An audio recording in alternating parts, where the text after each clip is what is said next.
harsh truth. Daddy's point of view. There aren't castles in the sky. We're dreamers like you. Mama finds it hard to want to. I'll help you out, listen to anything that you gotta say, baby. Or make it all about you and everything. Papa thinks it's all he wants to. Show you how to break before you've ever had a chance. Anyone is to find romance and lose it.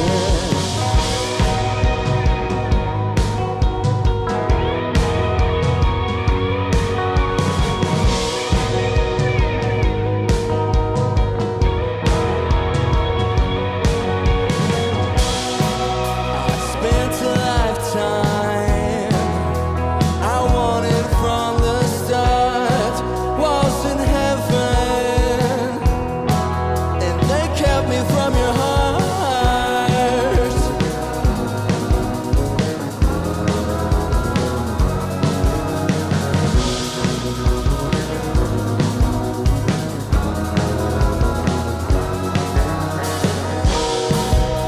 Don't ask why. I wanted too much. Castles in the sky, and you think I'm out of touch. Oh, mama finds it hard to want to. I'll help you out, listen to anything that you gotta say, baby. Or make it all about you and everything. Papa thinks it's all he wants to.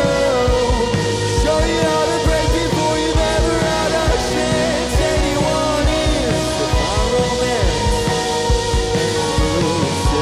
Took too many years for a change to come. I don't care what they say. You're not crazy, just young. Jericho coming down. Will we build from the ground? In the sky, you'll be safe. But till that day, mama finds it hard, she want to. I'll help you out, listen to anything that you gotta say, baby. Or make it all about you and everything. Papa thinks it's all he wants to. I'll show you how to break before you've ever had a chance. Anyone is to find romance and lose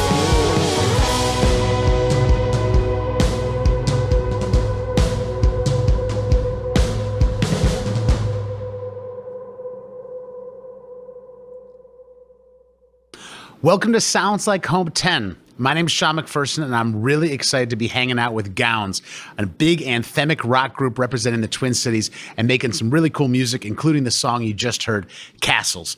Welcome, Gowns. It's great to have y'all here. Thanks so much, Sean. Thank you. Thank you. Now, my first question is actually for the newest member of the band, Drew, who apparently has been relegated to his car because maybe he's not permitted yet in the rehearsal space.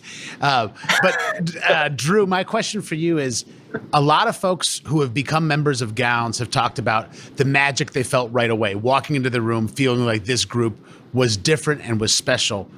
What was your experience starting to collaborate with these individuals, and how did it come about? Sure. Well, one of the members, Bryan, we went to college together at Morehead State. So that's how we knew each other. And he basically just kind of referred me to the band, and he knew I played bass, obviously. And at the beginning, I didn't know exactly what to expect. But really, it was just when we started rehearsing, it was really the energy is the biggest thing that I noticed. In the space that we rehearse in, it's not the most, live sort of room. But, I could really feel the sense of energy and, the sort of anthemic rock that they do make. It was just really, it was exciting from the jump. And I felt like I fit in, pretty easily. We all got along well. Now, honestly, it's been really fun since I've joined.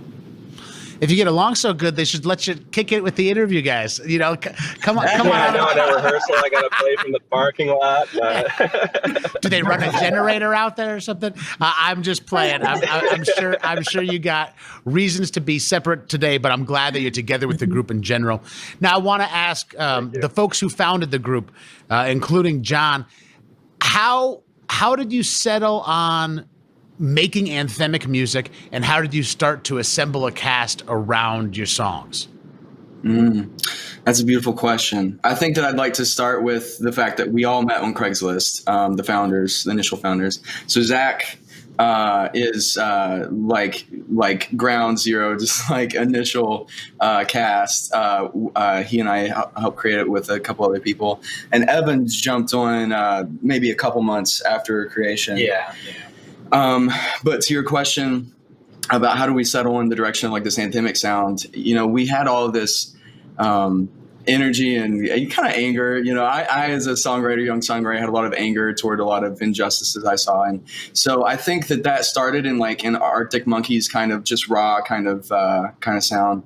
And eventually we kind of cleaned up our sound a little bit. And like I took vocal lessons with Holly Collison in town, and like you know, we kind of were like, you know, why not just raise the roof and just clean up the sound. And so, yeah, that's kind of how we landed where we are. It's all coming out of love. And yeah, just leaning more into who we are, I think. And as you lean more into who you are and figure out where you're heading, this music sounds like it's a joy to work on in the studio, but seems really special to play in a live room, a sweaty room with people singing along ideally and connecting. And now y'all have one of your first shows since sort of the pandemic coming up at the end of July at the Entry with Colin Bracewell. I was wondering if you could talk about what you're looking forward to about playing on stage again, and also perhaps how your process has been helped by having a period where you, whether by choice or not, you couldn't play live, what you learned during that time. Yeah, I guess for me, I am most excited. This will be my first show ever in Minneapolis. I moved here from Fargo last July. So for me, that's going to be a whole new thing. It's like a Minneapolis crowd I've never played in front of before. So I was super, super excited to have that start at the Entry of all places too. Yeah, I think that the last year has taught us a lot. You know, when you take away such a big part of being an artist, which is performing live, you know, that's fuel to what we do. So adjusting to that, you know, kind of just when we were starting to ramp up gigging, had a few shows in the winter, and we're starting to book for the summer. So, you know, like every other artist, it came to a full stop. So the adjustment period was, I think, rough at first, just kind of not knowing what to do. But, you know, silver lining with that is it gave us a lot of time to finish writing our songs, get in the studio, not have to worry about really anything else but recording. And I think that allowed us to get a little bit more creative and felt like we weren't rushed in that process. And recording with these guys is awesome. It's crazy what a demo sounds like prior to going to the studio. It's like Frankenstein being brought to life. You know, it's pretty special working with them. And our producer, Jack Vonderchek from Tangerine Studios in St. Paul, the first time we met him, we knew that he had a great idea of what we were going for.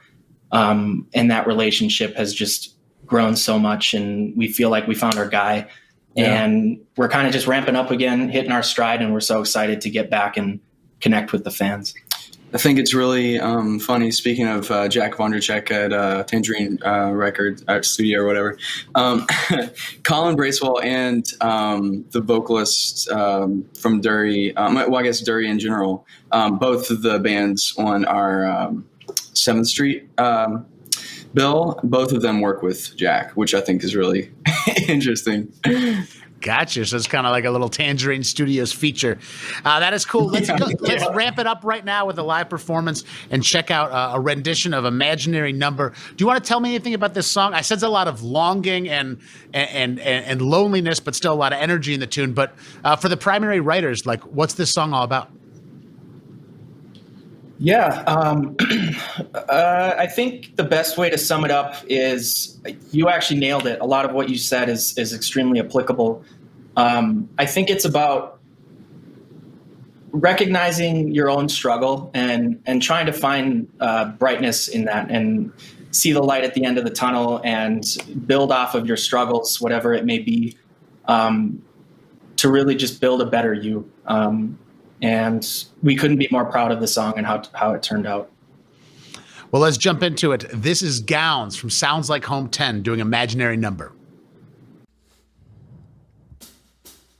Little crystals fill the room, floating there perfectly. Illumination, light shines through constellations. Pardon me, a puzzle piece I try to reach, falling back, I cannot breathe. I cannot breathe. Wasted years I spent alone, I wonder. In the shadow of the spell I'm under, calling your imaginary number. Lie here under teardrops on my brother. Awake at night, asleep at dawn. It's gone on for far too long. I close my eyes and I start to spin. I open them and see again. The sun is gone, or so it seems.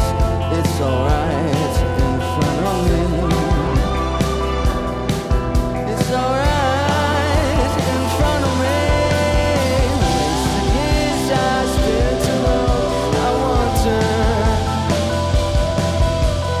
In the shadow of the spell I'm under, calling your imaginary number. Lie here under teardrops of my brother. Wasted years I spent alone.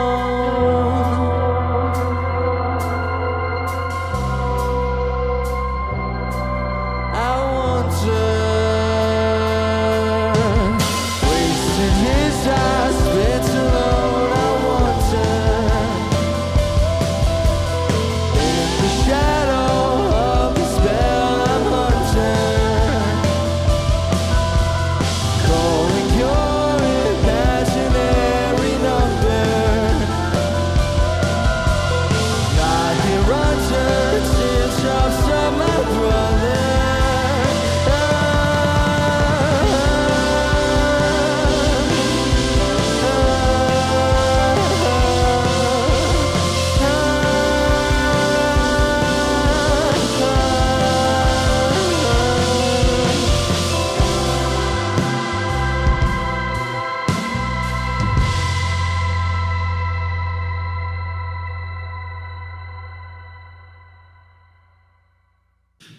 It sounds like Home 10, and that was Imaginary Number from Gowns. I'm Sean McPherson. I'm really glad to be hanging out with all these fantastic Minnesota musicians, including Gowns.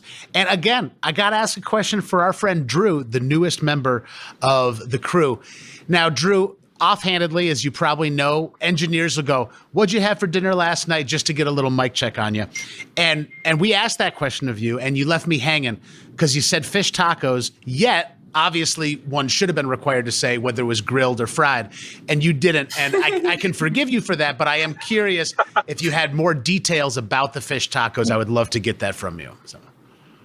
Oh, sure. So, well, if you go to Costco, they have these like breaded, I want to say it's cod. I think it's cod, breaded cod.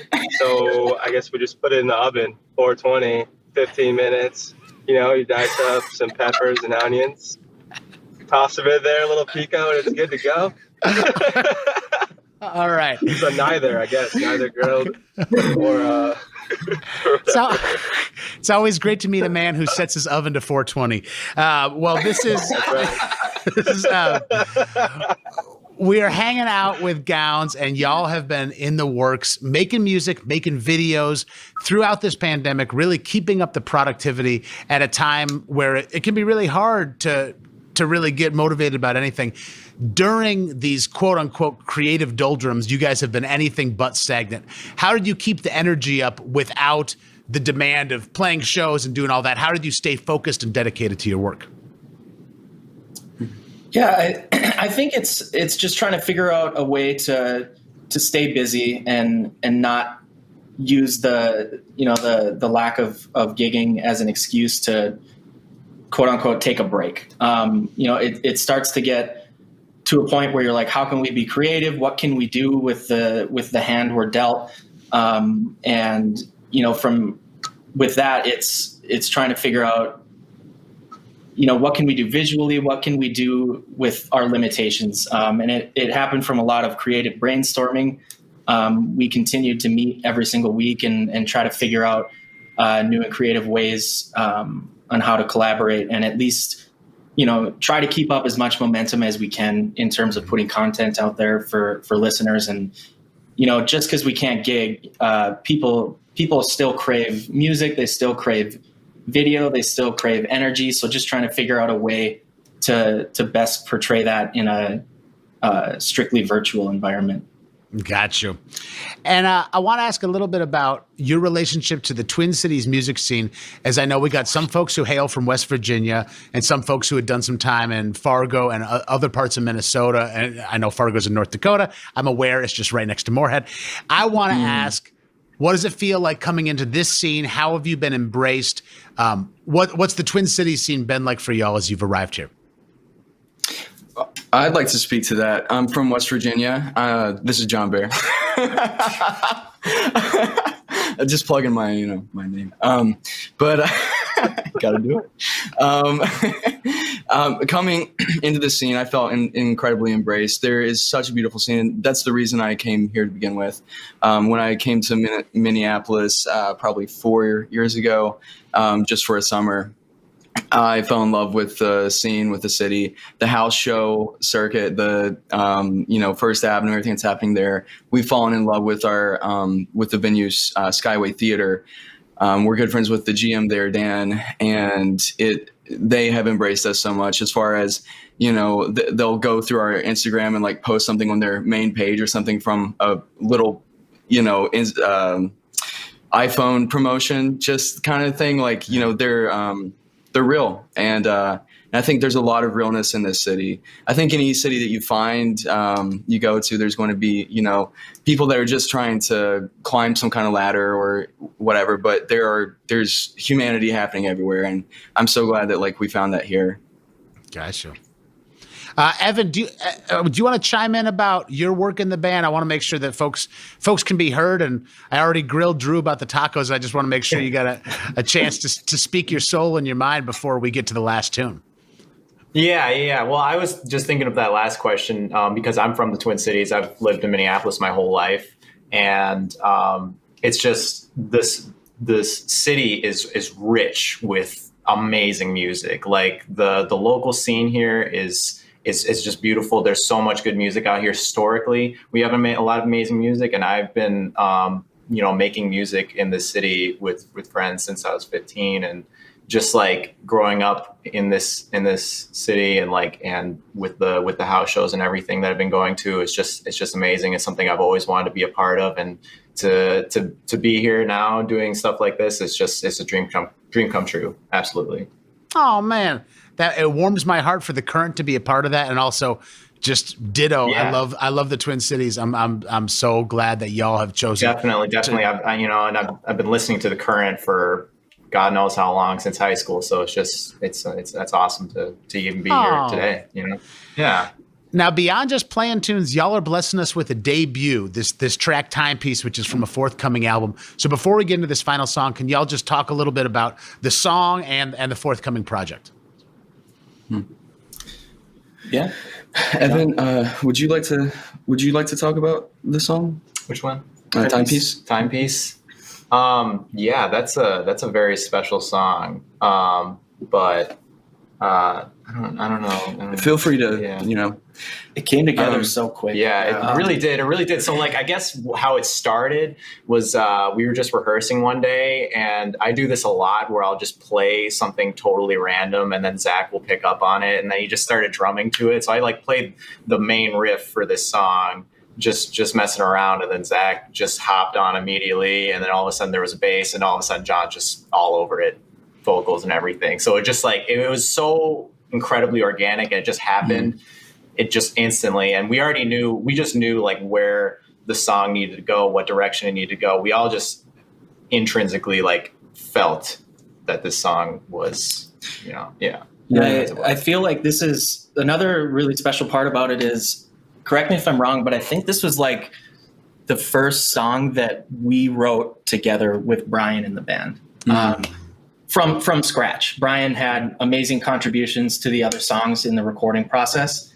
But as far as a new song, I believe this was the first one from scratch with Bryan. So it was amazing to see it come together so fast, even with a new member who already understood our music, understood where we like to go with songs, the type of energy we like.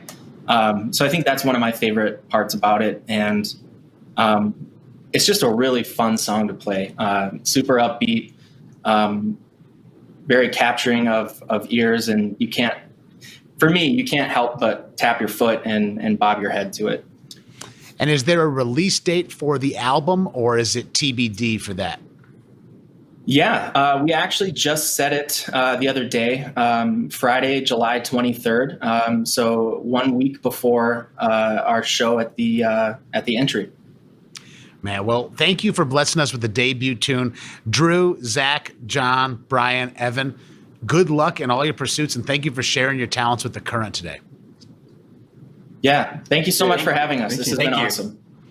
All right, let's jump into this last tune. It is Timepiece, Sounds Like Home 10 with The Current.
Thanks for tuning in to Sounds Like Home, a virtual festival celebrating Minnesota music. Sounds Like Home and the artists performing during the festival is sponsored by Gardner Builders and made possible by Minnesota Legacy Amendment and you. Your support keeps the current strong and makes sure that independent music and the emerging artists featured today always have a home on the Current. All Sounds Like Home sessions will be archived at thecurrent.org because great music lives here.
I know you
It sounds like Home 10. I'm Sean McPherson. I hope y'all are having a wonderful day. And it's really been so much fun checking out all these Minnesota artists. And I'm really excited to talk to Rachel Lime.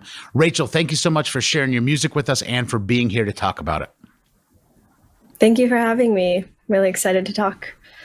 Now, that video for Sheila is such a beautiful combination of an acoustic instrument and samplers, keyboards. You're wearing headphones to keep the beat, but you're also in nature in the performance, and it conjures up such beautiful images and feels so powerful. Can you tell me about putting together these performances? Yeah, definitely. I was really nervous because I haven't performed any of the songs on this album yet. And I composed them all like very much the opposite of live. So it was kind of a challenge to pick the songs that would actually translate into a live performance and try to figure out, okay, this is where I can play this MIDI part on the keyboard. But we want it to look interesting. So let's throw in this instrument. The instrument that you see in it is called the Dong Chan, I believe it's called. It's Vietnamese. I'm staying with my friends here in Seattle right now, and I wanted to bring my instrument, which is the Korean kayagum. It's very similar. And luckily enough, someone staying here, he's Vietnamese American, and he had access to one of this Dong Chan. And then I got to practice with that and play it. And yeah, it was like a really great coincidence. Yeah, that's not exactly like needing to borrow a toothbrush. That's a pretty specific thing for somebody to have. Yes. Yeah, definitely. The songs I had read in an interview that actually showed up on thecurrent.org, I had read that you hadn't done a lot of live performance of these songs. You sound so natural and so comfortable in your own skin and in your own compositions doing these tunes. And one thing that had me wondering is it sounds like the very first composition you messed around with was setting someone else's poems to music. And that takes a lot of patience and a lot of reverence for the previous artist's work and then putting into your own work. Has that helped you as you've started crafting your own tunes? I know it's many, many years ago, but I'm just curious how that informs what you're doing today. Yeah, definitely. Yeah, so that was like the first thing I made for the internet, and that was when I was a kid. And I think it's funny trying to think back to how I felt then, because I think, you know, when you're 12 or 13 or whatever, you're not self-conscious in the same way, or at least I wasn't. I'm not thinking like, oh, this needs to be top tier, or at least maybe it's more accurate to say that I was 13 and thought it was great.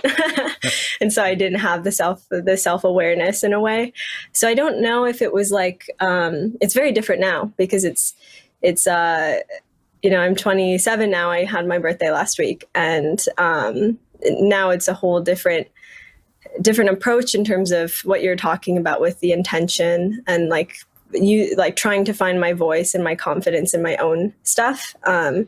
And this album is the first original thing I've released. I've written many original songs over the years.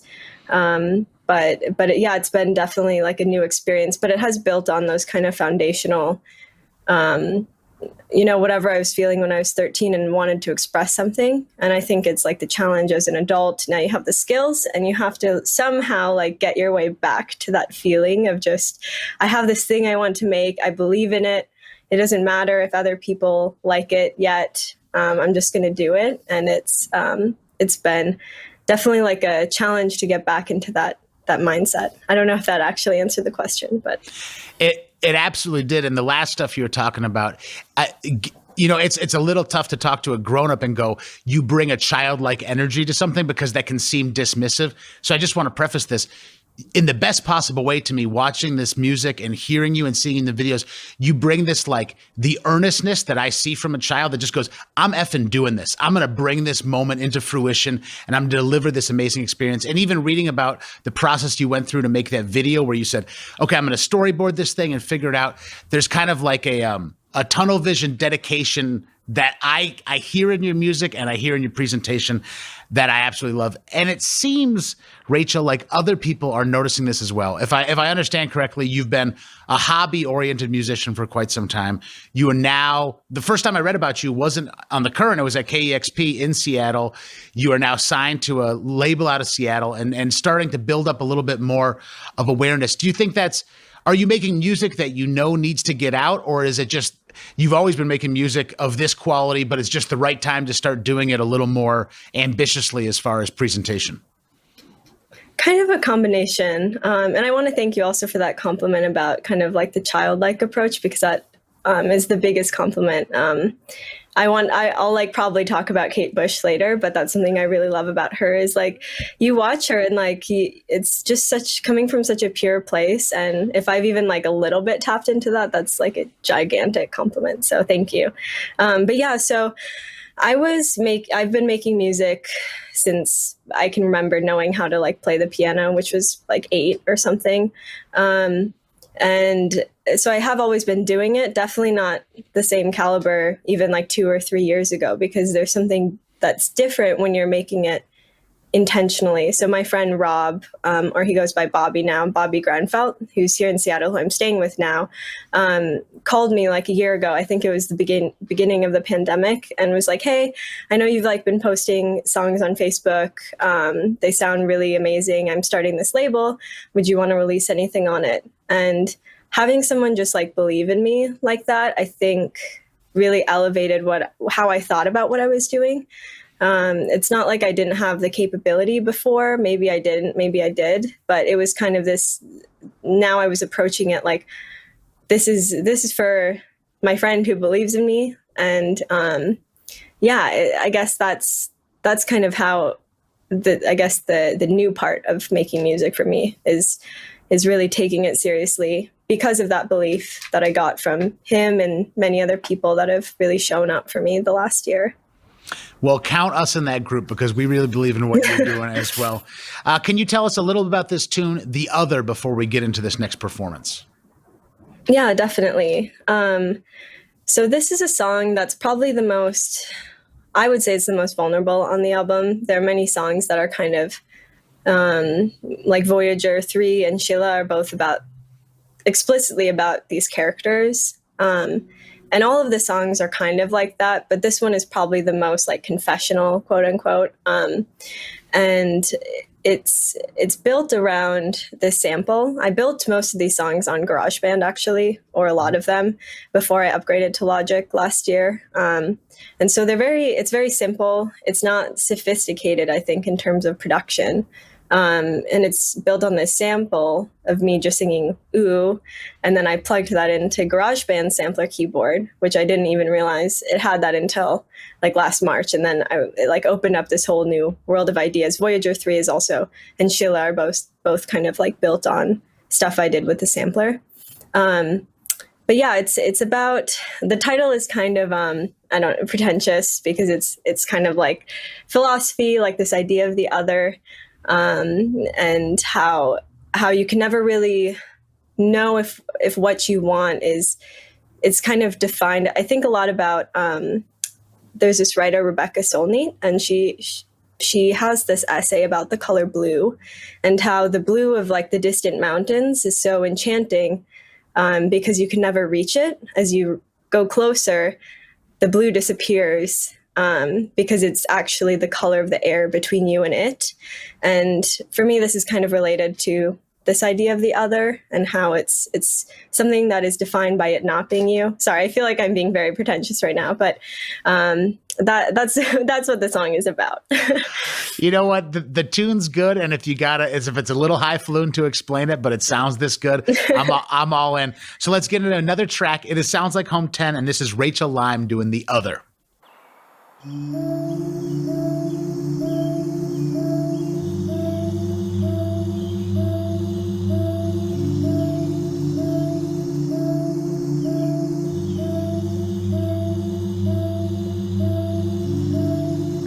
There's been a sudden silence. Oh, I can hear you again, singing from the other room. I can't ignore it anymore. It's from before.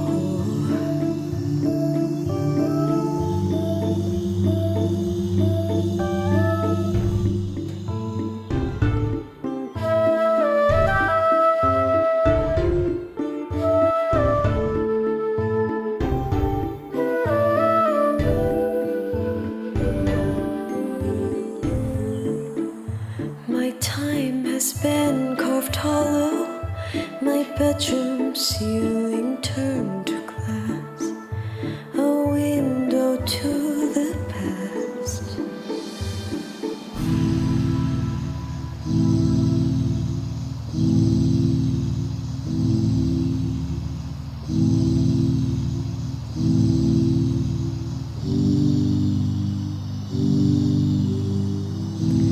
No one knew me like you do.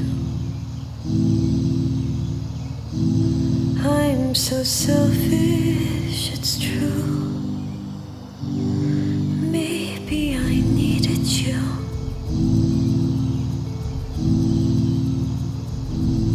Maybe you needed me to be cruel. There are things I want to tell you. There are things I'll never say again.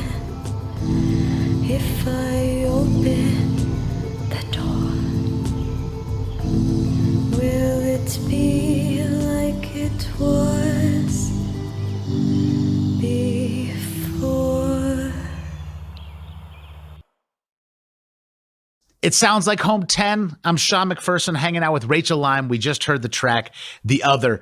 And Rachel, I had it in my notes for this interview to kind of be like, don't lean too heavy on the Kate Bush thing, because I think there's often a thing where it's like, if anybody sings kind of, really high register on some of these tracks and then really like ornate melodies without being all kind of Bach-y, but just kind of I don't know. You're going to probably get a lot of Kate Bush comparisons in your career, and I know that's also been a big influence for you. So I'd like to find out, how did you engage with Kate Bush's music? It sounds like you got this one record and started really drawing from that. Tell me how you came to Kate Bush's music.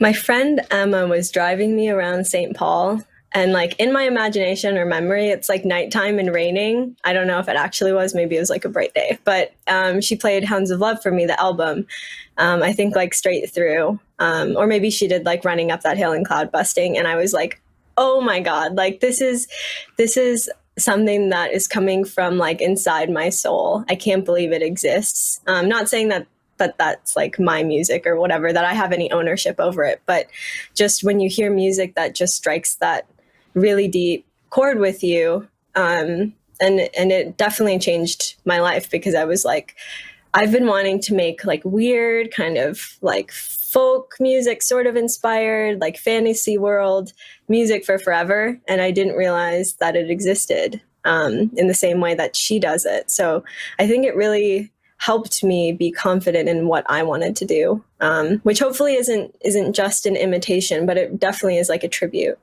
to what she's done and like what she's inspired me.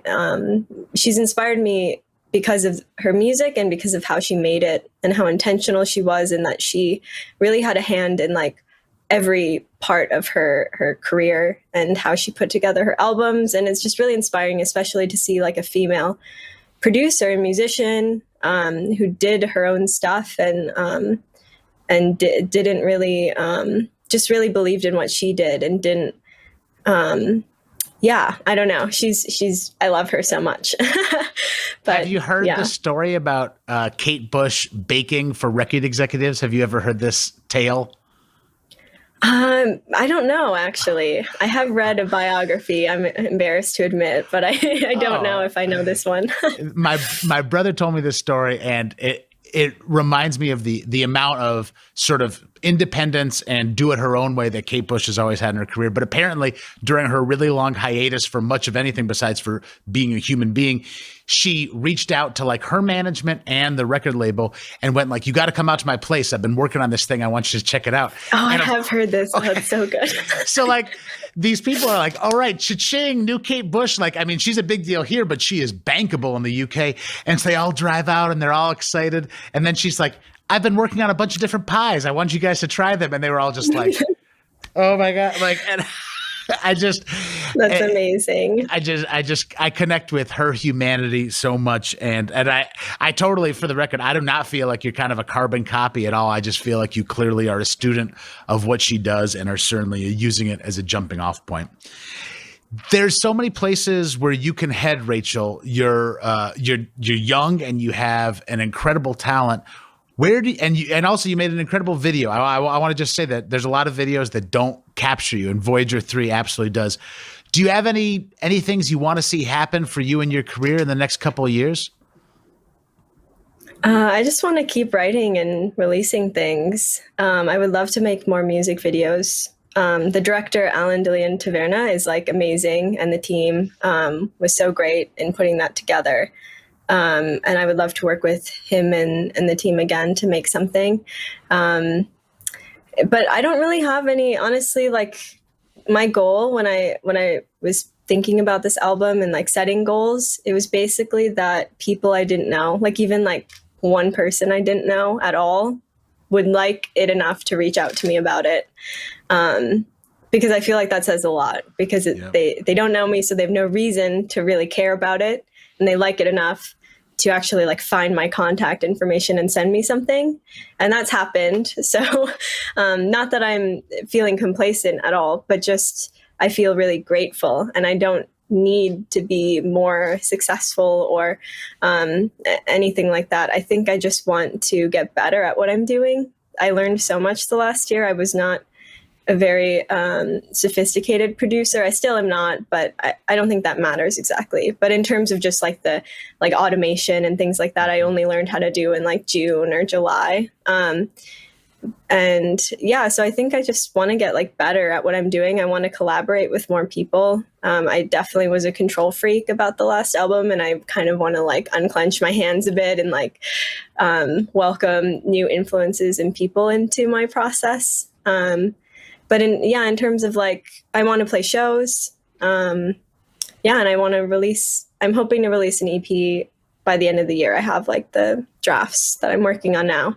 but we'll see. I thought that the album would be done like a year before it was. So, well, I think the world is in for a real treat, because you really are already putting out some great stuff. And this song, AU, it seems like a theme in a lot of your writing about sort of looking for another place and thinking about things that aren't there and exploring absences, which I think is a really underserved part of music writing, period. And also, like, visually, we're about to see this really stunning presentation where it looks like there's no instrument on this one. It's basically you just working with your vocal. Can you tell me a little bit about the song and then a little bit about the video that we're about to enjoy? Yeah, definitely. So this song, is the title track of the album, and it stands for Alternate Universe, but a lot of things that are themes throughout the album, like astronomical unit and the symbol for gold on the periodic table of elements. And it's about, I think you could listen to all of the songs on the album and think that they're love songs, but I'm kind of intentionally trying to like broaden that, because to me, the most beautiful or interesting parts of longing are not actually about a person. Maybe a person symbolizes something. Not that people are always just symbols or whatever, but there's this kind of broader feeling of longing that has nothing to do really with attaining a relationship, which is kind of what I was talking about in the other, and like this idea of the color blue, where this song is about wanting this place that's not this world. And it's about me basically being a kid and like reading in my bed all summer and like wishing I was like in this world that I read about in these books. Do you say the world has gotten so cold, I can't seem to catch the cold? Is that the lyric? The code. But I like your interpretation. Sometimes interpretations of lyrics are much better than what I could have come up with, I think. Well, I think rhyming cold with code is pretty good. Either way, I like the image, and it's always, I like the impression. I love the tune. Let's talk really quickly about the video, and then we'll get into this. Yeah. I didn't really want to do the whole karaoke approach, but that's what it ended up being. And I hope the performance is still compelling. But I figured I would have Sheila and the other to show that I did do all of that instrumentation and production and performance of pretty much everything on the album. And this one, I was like, you know what? It can just be simple. It can be just this story of this song and me singing it. Well, it totally works. Rachel Lime, I'm so thankful that you shared some time with us today, and also thank you for sharing your music. Sounds like Home 10. We're getting to the last tune. This is AU. Rachel, have a great day. Thank you for being a part of this.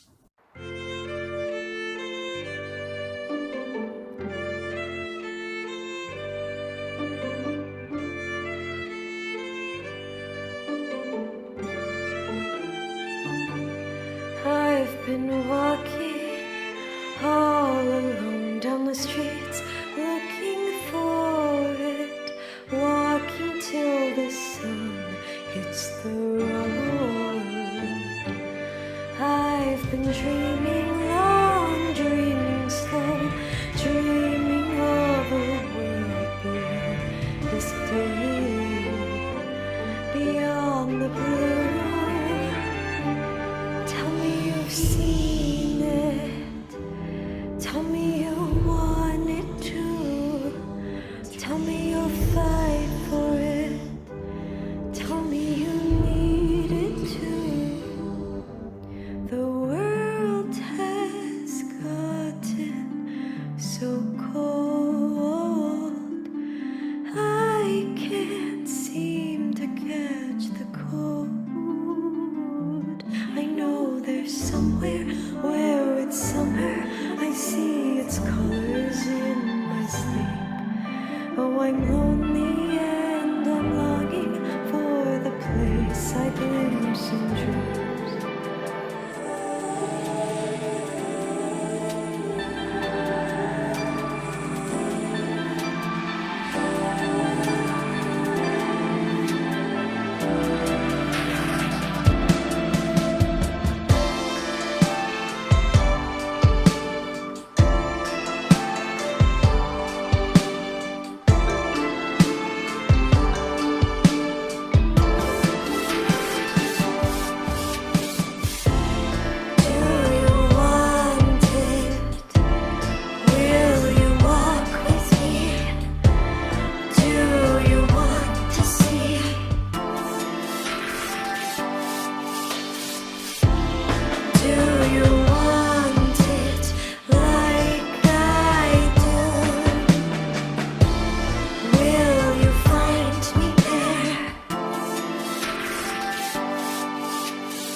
Tell me you wanted to. Tell me you'd die for it. Tell me you, tell me you, tell me you've seen it. Tell me you wanted to. Tell me you'd die for it. Tell me you, tell me you, tell me you've seen it. Tell me you wanted to. Tell me you'd die for it. Tell me you, tell me you, tell me you've seen it. Tell me you've seen it too.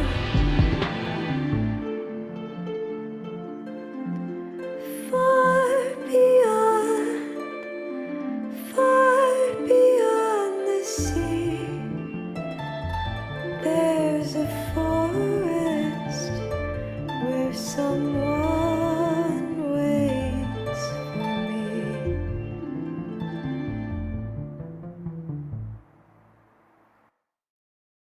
Thanks for tuning in to Sounds Like Home, a virtual festival celebrating Minnesota music.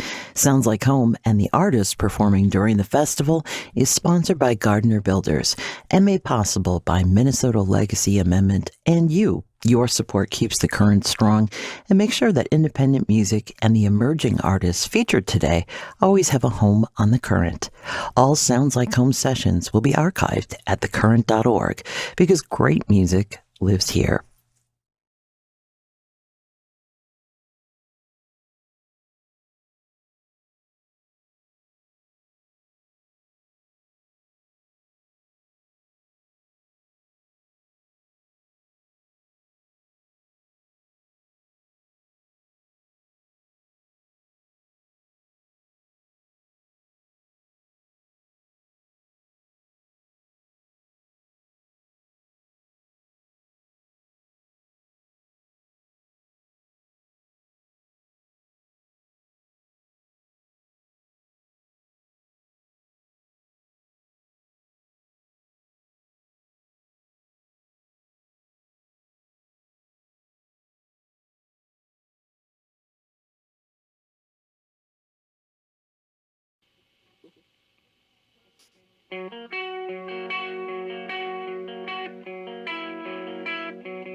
It Sounds Like Home 10. I'm Sean, and we are hanging out with Products. We just heard a track called The Horse, and I'm really thankful that Alex, Jack, Joe, and Connor are able to chat a little bit about their music.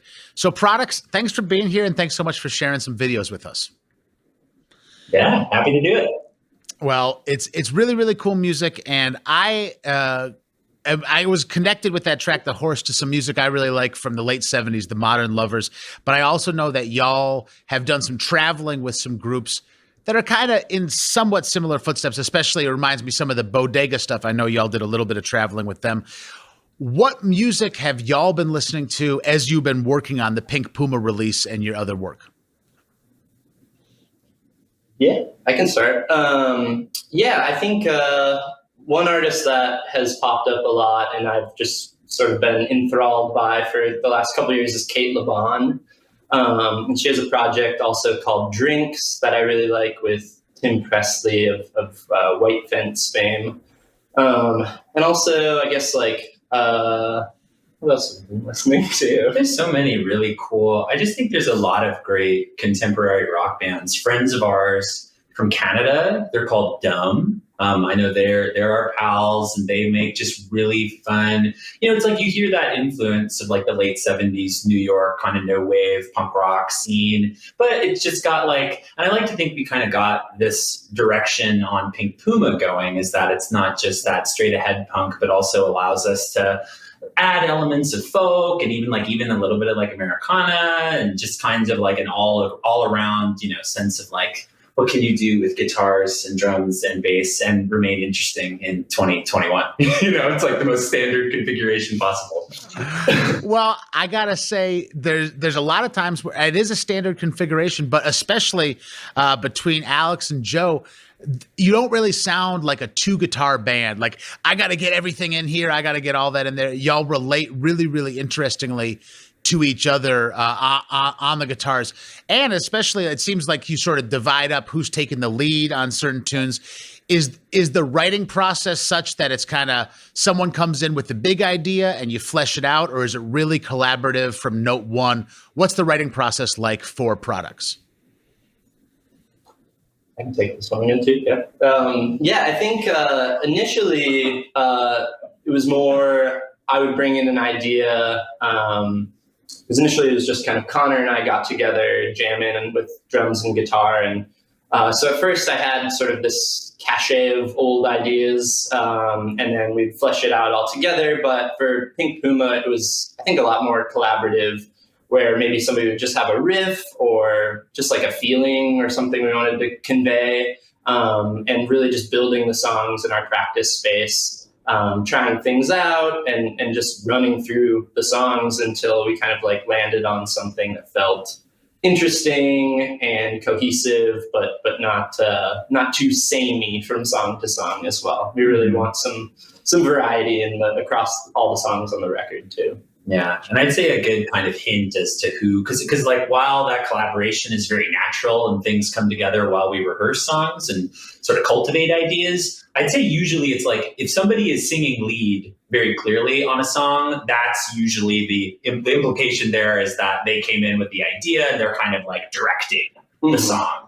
But then again, there's also like on Somebody's Son, for example, I would say that Jack, even though I kind of came in with like a strong idea on vocals and on guitar for that song, that the whole like da da da da da da that came from your bass riff. So it's also still really collaborative. Wow. Yeah, totally forgot. I just found that out. I envisioned on that one, Jack walked in and he was like, look, I bought this pedal. I'm using it on whatever song we're doing next. So everybody just shut up. I'll turn this thing on. Before we get into another tune, I actually do want to ask a question to Jack and Connor. Y'all sound really tight as a rhythm section on all the songs. And in that way where it doesn't sound like there's really any kind of left brain analytical stuff happening. It sounds very much like you're feeling the tunes and know them flat. Is this a record you've toured on already, or have y'all gone this tight just from rehearsal space practicing and some local shows? Like how, I don't know I don't know much about this record, and I'm curious how y'all got so tight on it. Well, I can speak on that. Jack and I, we've been playing music with each other for a while now. So I feel like we just like kind of are on this wavelength of like kind of, you know, like playing together and just like really tightly. And like we haven't toured on this record yet, but I think just, you know, we've like started to rehearse again. And I just feel like it came back so naturally, like just because we lock in and we've been playing together for so long, it's almost like second nature. So, And while we haven't deliberately, I will say, while we haven't like gone out and toured specifically to promote this record or anything, we have gone on tour with many of these songs already. So we played like a mixture of stuff from this and On the Dotted Line, and we wanted to put this out in 2020 for obvious reasons that got thrown out of whack. So we've been sitting on them for a while. It's like very nice to get it out, to just be like, yes, we can go out in public and play these songs. Well, we're really glad that you got it out to the current, and we're really excited that you're a part of Sounds Like Home 10. We're about to jump into the title track from Pink Puma, which to me seems a little more playful and like maybe the most kind of like fun song of the trio of tracks that we're sharing today.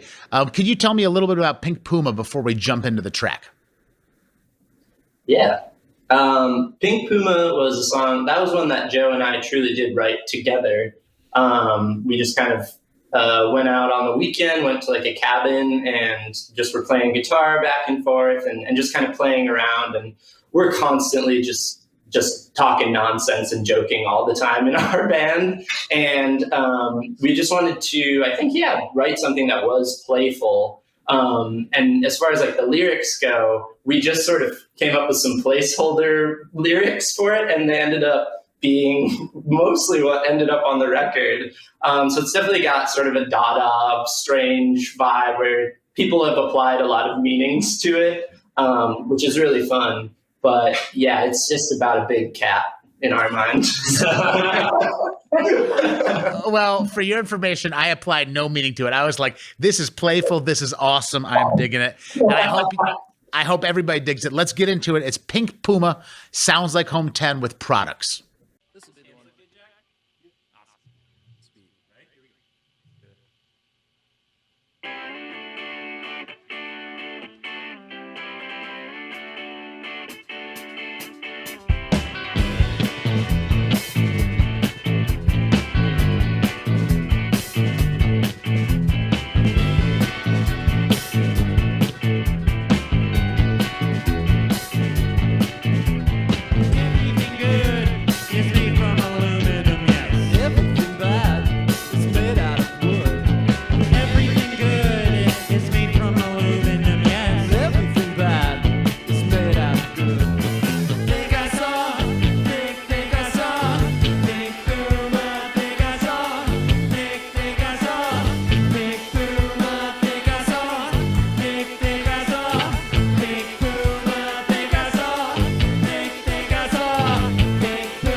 We are hanging out with Products. It sounds like Home 10 with the current. My name is Sean, and we just heard the track Pink Puma, the title track from the newest release from Products. I'm hanging out with Alex, Jack, Joe, and Connor. As we mentioned before we heard the tune, that one is a little bit more playful, and it did remind me of music that can't really be made by one person hanging out in Pro Tools. There's something about kind of the inside jokes of a rehearsal space, the inside jokes of a van heading on the road. And y'all seem to have spent a little bit of your lives already getting out on the road with different groups. And that's something that's been put on pause for quite some time now. As a group that has done a lot of traveling, how have you been dealing with this time sort of being stuck at home? Oh man, having a really essential part of your identity stripped from you is really wild, because like we've all played in multiple projects, and I mean, speaking for myself, I mean, I play in multiple bands and have for the last few years, and thinking about how much of my schedule adhered to attending rehearsal, playing gigs, or doing some kind of music related activity, I just kind of found myself left with just like a big open void, trying to figure out what to do. And I mean, what was nice is I feel like how I kind of coped with it was I just learned, I got into like engineering and just started, because I always just would play guitar and, enjoyed working with other people who knew the in and outs of, digital audio workstations, microphones and all that. And I guess I, was like, we got to collaborate somehow. So I actually did that most of last year. I learned Reaper and got some microphones, and we were able to make some really cool demos together, which was really fun. Like I thought that was like a sort of silver lining in the midst of a lot of chaos. So y'all were really doing the sharing files and sending them back and forth and messing with each other that way? Yeah, we were getting there, and then we were able to, we were able to get together for a little bit and do some distance recording together in fall of last year. We just played around and kind of got the sense of wow, what would it be like to be autonomous and to actually record our own work and to have that level of ownership over it. It was something that I think is exciting to all of us. So we're hoping to kind of get to whittle away at that as the year goes on. Well, yeah. That's really enthusing that y'all found a way to connect even during this time of social distancing, and so glad that a lot of that is starting to become a lot safer. So now that people can get out on the road to some extent and start to also play some more shows in town, what is coming up for products? Who's going to plug it? We do. Yeah, we've got one show lined up so far. We're going to be playing at Palmer's Bar on June 27th on their patio out there, which seems like a really great spot. And we're playing with Loud Sun and a brand new band called Claire's Girlfriend. And yeah, we're hoping to get on the road and tour this record as soon as that feels good or feels safe. But yeah, we're definitely looking right now, playing some outdoor shows. We have a couple things in the works that are not finalized yet, but yeah, we want to play as much as we can. I think it's been great being able to just rehearse and be together again since we all got vaccinated. And it's just, yeah, it definitely feels great to be active in that way. Gotcha. The last tune we're getting into is called Somebody's Son. And I got some questions about the lyrical content of the tune, which seems a little more serious than some of the other tracks we've been here today.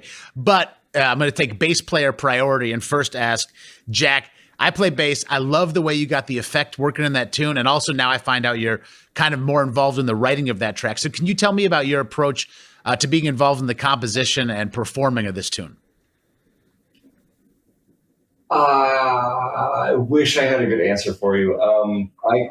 I don't write a ton by myself. I don't practice outside of band practice. So I just show up on the day at practice and just kind of bounce off whatever Joe or Al have brought along. And we wrote a lot of these songs a long time ago. We had this album finished last March. And then, yeah, obviously couldn't put it out. So these are songs that we've had for a while. I don't remember writing the song. I can just feel you're just I can't believe I'm answering your question right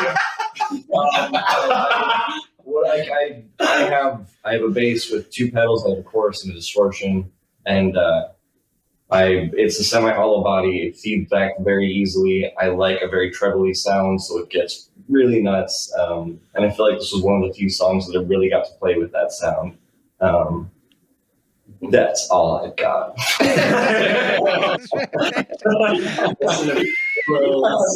Oh, Jack did great. No, you did great. send Jack to customs when you got to cross into Canada. It's just very simple. Actually,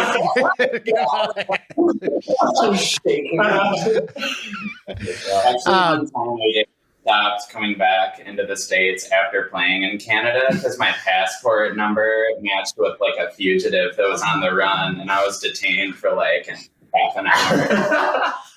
This is a true story.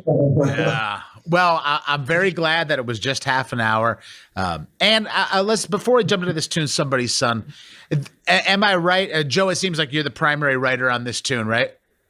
Yes. Okay. So is this song dealing with sort of a lack of, actually, I'm not just going to guess. Can you tell me a little bit about writing this tune and where the lyrics are coming from? I think that it's, I've been out as a trans non-binary person for now, like 5 or 6 years. So it's not so fresh in my life anymore. I also kind of like, I don't know, music allowed me to express that identity. Several years ago, I actually ended up kind of coming out on stage, which was really fun. I did that in my old band, the Florists.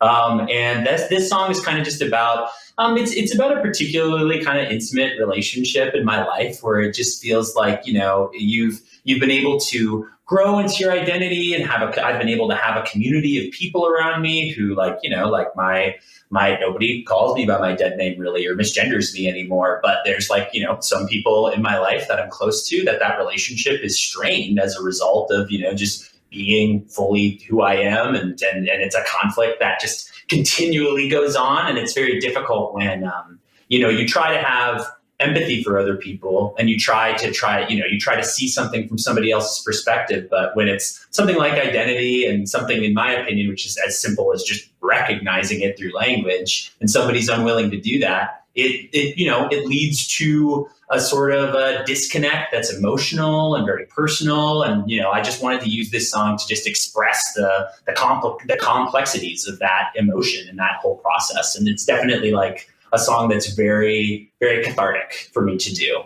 And it's the trans song on the record where I get to be sad. That's kind of how I think of it. But hey, I honestly like that. Like, as far as the recording of it too, I was really happy because I got to play like the piano on the recording, and I got to play, I feel like it came out so huge. And I think that Jordan Blue, who engineered and produced the record, just did a great job finding that huge kind of anthemic sound, which I think adds to the catharsis that I was talking about. It just feels like I can really get lost in Jack's feedback and Al's great soloing and Connor just like keeping up that rhythm the whole time. And it's just like, I don't know, it feels like to me, that song is about accepting a complicated thing. Well, it's a powerful tune with or without the piano. Thank you for bringing a composition like that onto planet Earth, because I think a lot of times it's hard to talk about identity and to talk about those relationships. And I, in my opinion, I think you did a really compelling job with it. And I think we're all going to enjoy hearing it live, piano or no. So let's check out the last tune from Products. So appreciative of y'all to share some time with us. This is Somebody's Son on Sounds Like Home 10, Products with The Current.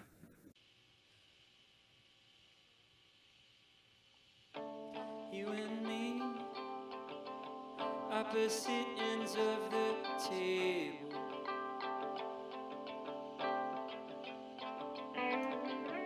my own name, the name I gave myself. You're not able to bring yourself to say it. You asked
Thanks for tuning in to Sounds Like Home, a virtual festival celebrating Minnesota music.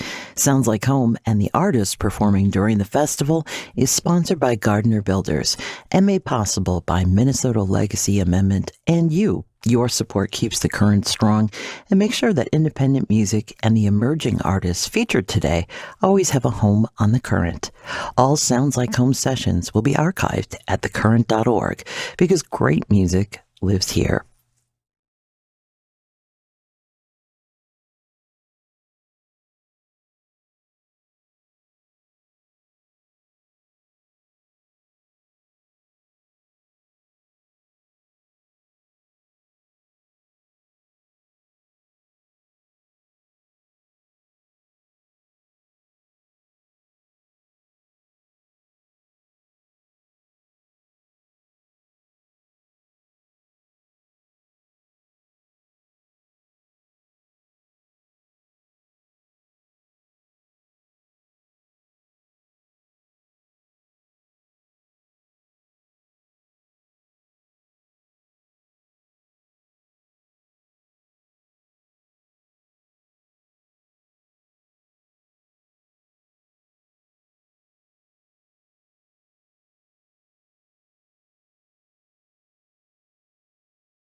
When did you stop loving me? And how can you not care? Desire taking over me, but you seem hardly there. I'll wait and find the moment never comes to be the one that will belong to you. No matter, to be the one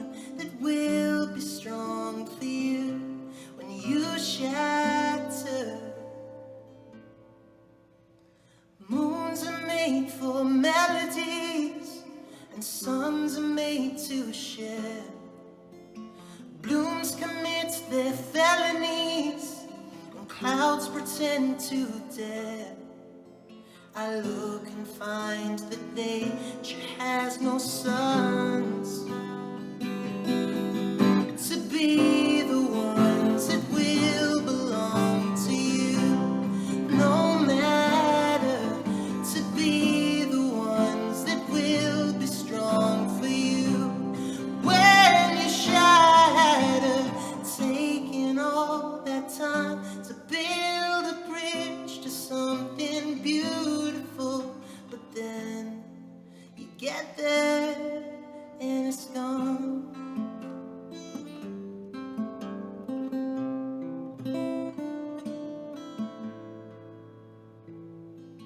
Where the storms themselves begin, and cannot travel there. Winding forms play violins, the strings make from my head. I use the swell and rolls of distant drums to be the one that will belong to you, no matter. Yes, I'll be the one that will be strong for you when you shatter. Waiting all night, two fists in the sky, shooting hopes down and watching them die. Hang around here with blood in my eye. She ain't the kind of high you get to retry. Yes, I'll be the one that will be strong for you, no matter. Yes, I'll be the one that will belong to you when you shatter, taking all that time to build a bridge to something beautiful, but then you get there and it's gone. Da, da, da, da, da, da, da, da. Then it's gone.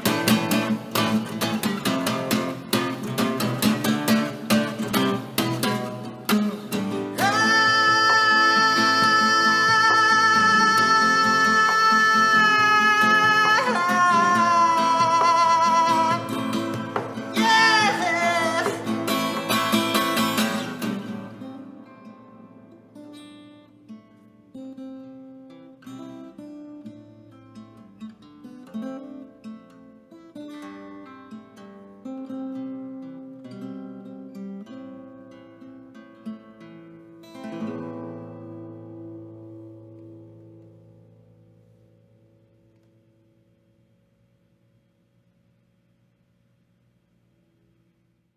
It sounds like Home 10. I'm Sean McPherson, and we're enjoying the music of Thomas Aban, one of my favorite artists from Minnesota, but frankly, a lot of people's favorite artists from Minnesota. Built up an incredible buzz and has had a couple years of sort of being more in the bunker and is now coming back out with new music, including doing Sounds Like Home 10. Thomas, thank you so much for sharing these videos with us and being with us to talk today.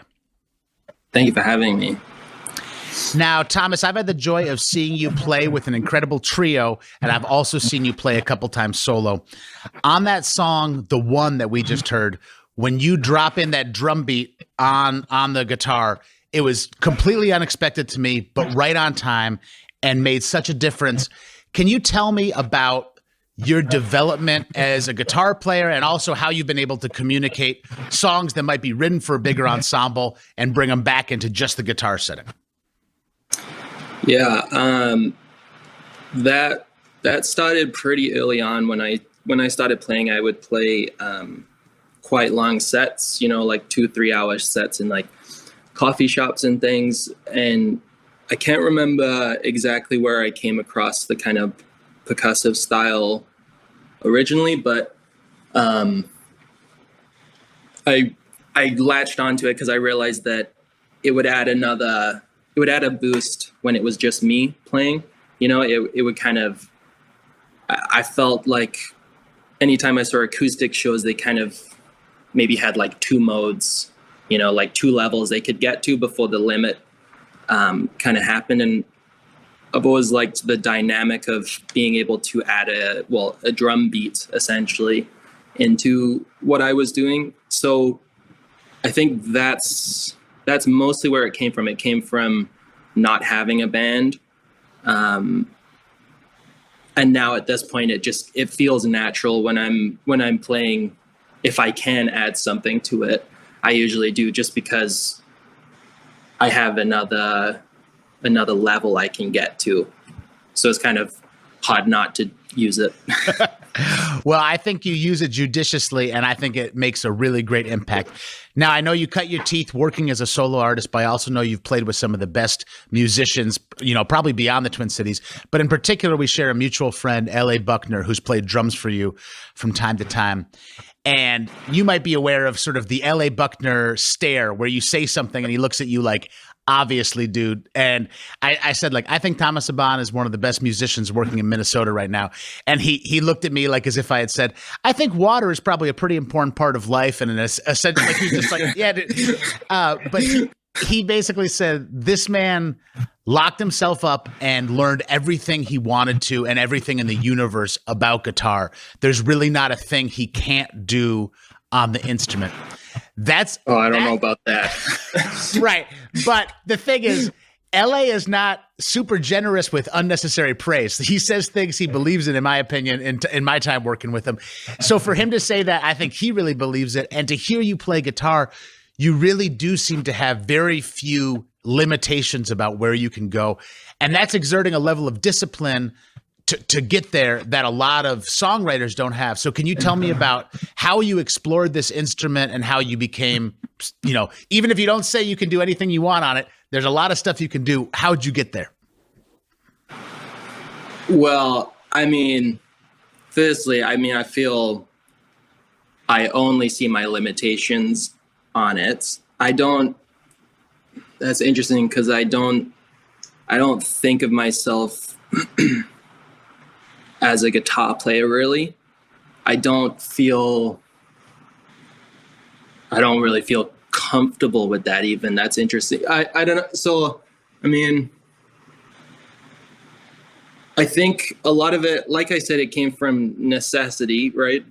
I wanted to do stuff in my acoustic shows that I was kind of hearing in my head that were maybe a little different than just maybe like most ways that we play acoustic guitar.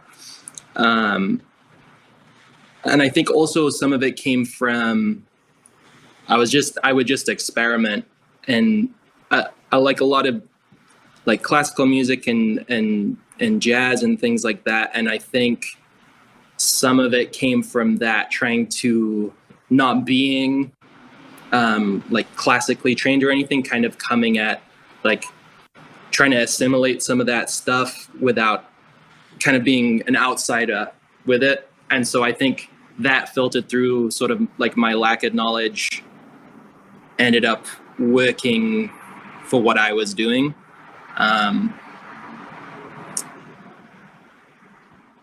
But yeah, I don't know. That's a very generous assessment of what I do. I don't know how to respond to that, really. Well, you know what? What you're saying rings true, and it does seem like a lot of your guitar skills are in the service of the song, not the other way around. But, we're about to jump into this tune, brand new, and in that you sort of drop into probably 25 seconds of like classical stuff, but it's not like sort of, hey, check me out. It fits in the tune. But the song we're about to get into, Thomas, this is the first time I've really heard you go at a rap speed cadence where there's like a whole bunch of words per measure, really different patterning. And it was the first song I heard where I went, oh, he's been a student to some level of classical guitar during his work, because you're doing all those fancy arpeggios. Can you tell me about writing to that cadence? And can you tell me about bringing in classical influence into the tune? Writing to that cadence, that just came from having a lot of lyrics and, not feeling like it belonged on a 10-minute song.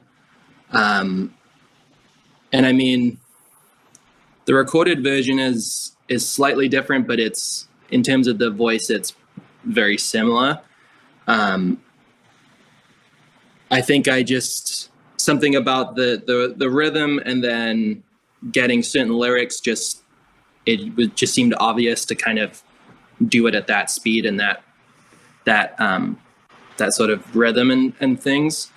And then the classical side, that was just kind of on the day when I was shooting the video. Like, that's not in the recorded version. And it just fit. It's a piece by Bach, or it's a part of a piece by Bach, and I just thought that it fit well with what I was doing. Well, please don't tell my colleagues at Classical NPR that I didn't recognize it as a Bach piece. We'll edit it in. Oh, that's fine. Oh, of course, the Bach Etude. Such a wonderful I thing. wouldn't have. I probably play it terribly for them. By their standards. By my standards, this song is a really cool addition into your catalog. So let's jump into it. This is Sounds Like Home 10, and it's Thomas Abad doing Brand New.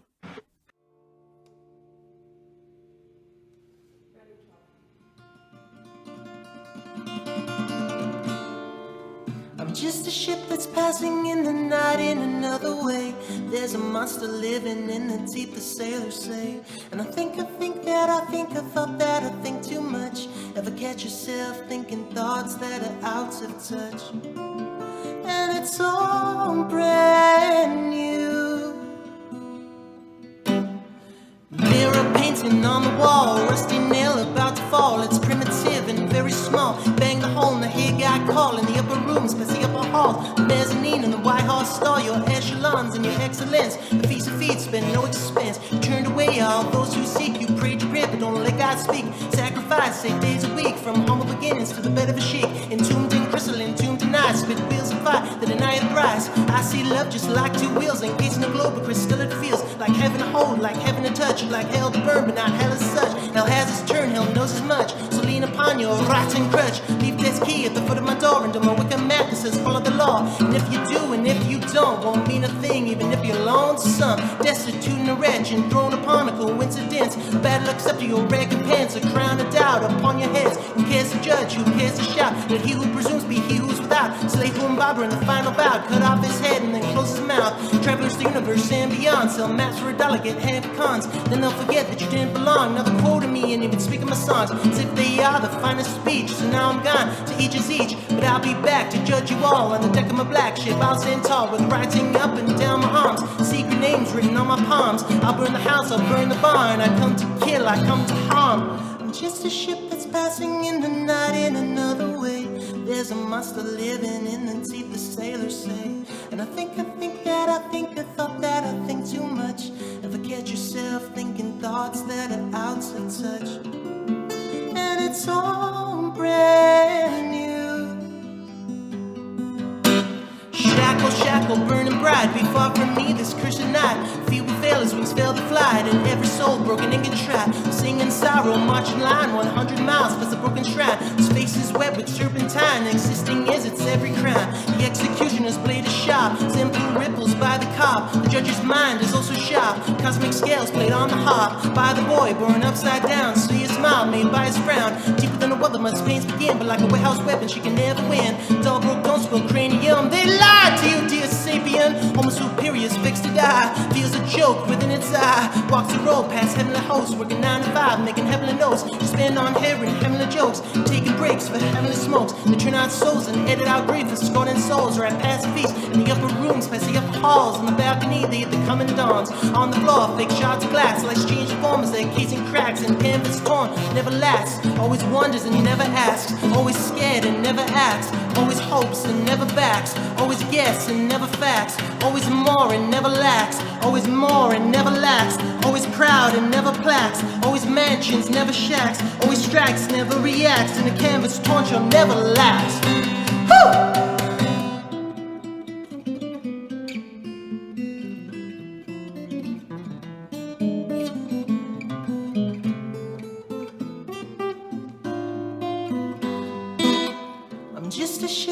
passing in the night in another way.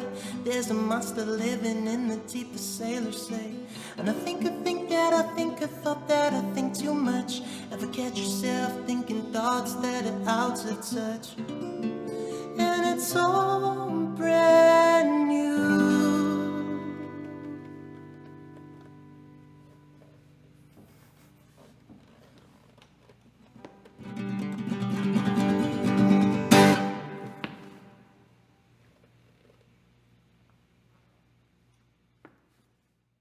It sounds like Home 10, and you are hanging out with The Current, and we're all hanging out with Thomas Saban. We just heard that track, brand new, a new addition to Thomas's catalog, and a really cool one at that. Thomas, where are you coming from right now? You had a really big splash in the Minnesota world, signed to a major label, did some work at the national level, and are now releasing some new music for the first time in a little while. And thank you for sharing it, period. Thank you for sharing with The Current. But where are you at in your process as an artist and in your life?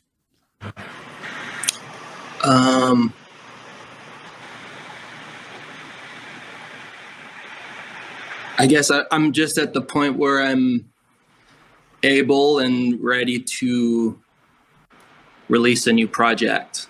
You know, it's kind of all about that. You know, things worked out that in terms of I have an album coming out probably July, and I've had it done. I finished it last year, and I don't know, just everything transpired that this is the time to bring it out. So I don't know, there's no real method to anything. Yeah. Well, do you got a name for the new project? Yeah, it's called The Spiritualizer. Gotcha. Yeah.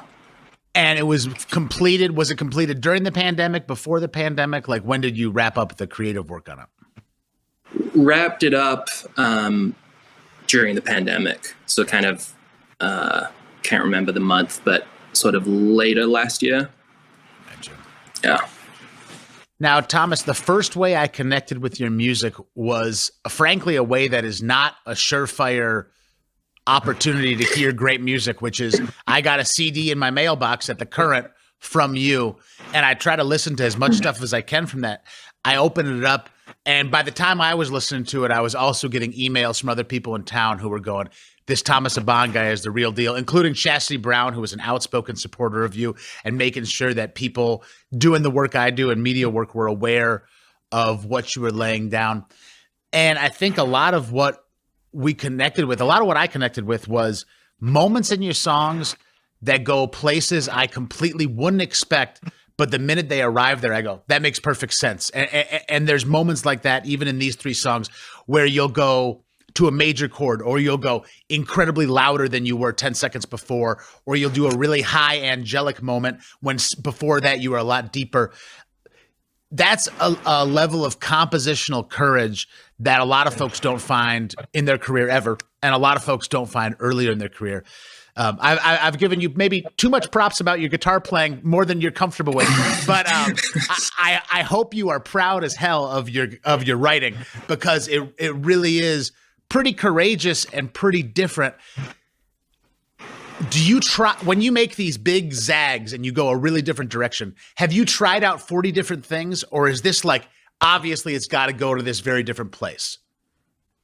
More that it just, I'm going solely on intuition rather than I want to do something cool, or I want to do something different in this section. I guess that's just how I hear music, kind of changing and evolving, and also it's also got to keep me interested while I do it. You know, it almost feels like cheating people that are watching you if I've played it the same way before, like on another night. if I just play it exactly the same way that it sounds on the record and things like that, that's never felt comfortable to me to do that. So I'm always coming from a place of what do I feel I should do in like this very moment, literally playing the song. So it's more of a feel thing than like pre-planned and trying to do it to, I don't know, whatever motivation, but intuitive mostly. Before we jump out and hear this final tune, High Moon, I wanted to ask about visual presentation, because you've always had really compelling visuals, both on stage and in fully produced videos, and the artwork for your releases. And these videos that you've created for the current are no exception. Can you tell me how you work visual influences and elements into your presentation? It's very much the same thing. I don't really draw a line between any of that stuff. So to me, it's not like, you know, that two separate things that I have to think separately about. It all kind of goes together. Like the visuals come versus the music. And I don't see, at least between mediums of art anyway, I have a hard time seeing the difference, meaning there's obvious like physical differences, but to me it always feels like it comes from the same place. Like I wouldn't consider myself like a visual artist or anything like that. Like I don't pretend like I can like paint or do anything like that. But anytime I've had to do something like that, like for a video or just in general, at least to me, it feels like it comes from the same place. It's not like I don't think about it like now I'm doing something visual, therefore I have to think about this differently than I would with my music.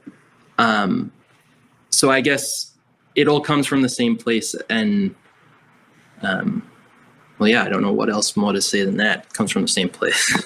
That's incredible, and that is absolutely not how my brain works, because I feel like whenever I have to think of a visual for a music thing, I feel like I literally have to change clothes and drink something different because it feels so different.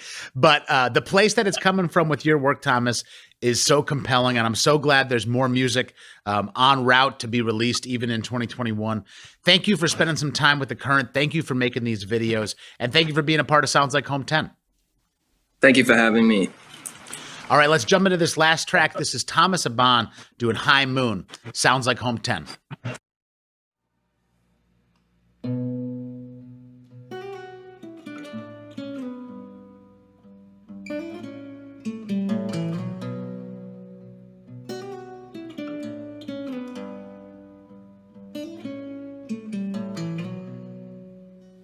By night I try to live, and by day I try to sleep. In death I try to smile, and in joy I try to weep. In your mind are ancient halls, and I've loved you through them all. And your spirit's wild and dark, but baby it's a high moon, but I take you to a higher plane, high moon. Kiss the light, I'll make you shine as bright as I do. Welcome to the higher plane. Ooh, ah. Ooh, higher and higher and higher. By life I try to live, and by live I mean I try. In time I try to change, and in change I find the time. And your soul are ancient walls, and I've written upon them all. And your spirit's dark and wild, but baby it's high moon, but I'll take you to a higher plane, high moon. Kiss the light and make it shine as bright as I do. Welcome to the higher plane. Ooh, higher and higher and higher.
Thanks for tuning in to Sounds Like Home, a virtual festival celebrating Minnesota music. Sounds Like Home and the artists performing during the festival is sponsored by Gardner Builders and made possible by Minnesota Legacy Amendment and you. Your support keeps the current strong and makes sure that independent music and the emerging artists featured today always have a home on the Current. All Sounds Like Home sessions will be archived at thecurrent.org because great music lives here.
Peace. Rituals of resilience. I stand in amazement at this occasion. No longer we caged in. Galaxies float out of spaces. On Earth, occupy spaces. Migrate many locations. There's a reckoning, tapping in, checking in. On the run, being chased. Authorities in your face. The whiteness of the gaze. Hatred, fear, and the rage. Once gone, then they feel pain. Kick in the guilt and the shame. No ceilings, no walls. No borders, no laws. Everything is in flux, down, moving up, everything's off. On the block, in the trap, pivot, stop and react. Lost in the ghetto, morph and adapt. Always in motion, thoughts in the act. Lord help me, break the chains and get healthy. Break the bank and get wealthy. Can't believe what they tell me. Lord help me, break the chains and get healthy. Break the bank and get wealthy. Can't believe what they tell me. Lord help me. Lord help me. Defend Africa. Defend black women. Defend the land and black children. If we don't, we not building. Pump the brakes, we need yielding. Shadow work, we need healing. Police gun down and killing. My aura got rhythm. Resiliency to baptism. I feel the need but lack wisdom. Rage attack the whole system. Lord help me. Break the chains and get healthy. Break the bank and get wealthy. Can't believe what they tell me. Lord help me. Break the chains and get healthy. Break the bank and get wealthy. Can't believe what they tell me. Lord help me. Lord help me. Lord help me. Break the chains and get healthy. Help me. Help me. Help me. Help me. Help me. We cannot allow differences to separate the facts.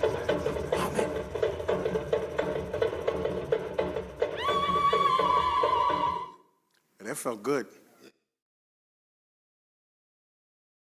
It sounds like Home 10, and I'm Sean McPherson, and very, very excited to be hanging out with a true hero to me and a hero to so many people all around the world, and certainly here in Minnesota as well. I Self Divine has joined us and is sharing music with us. You just heard the track, Lord Help Me.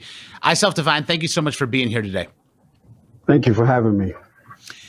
This project that you released, Rituals of Resilience, is not exclusively an album experience. There's a visual component and there's a lot of collaboration that happened, if I understand correctly, before you even wrote a single word of actual lyrics.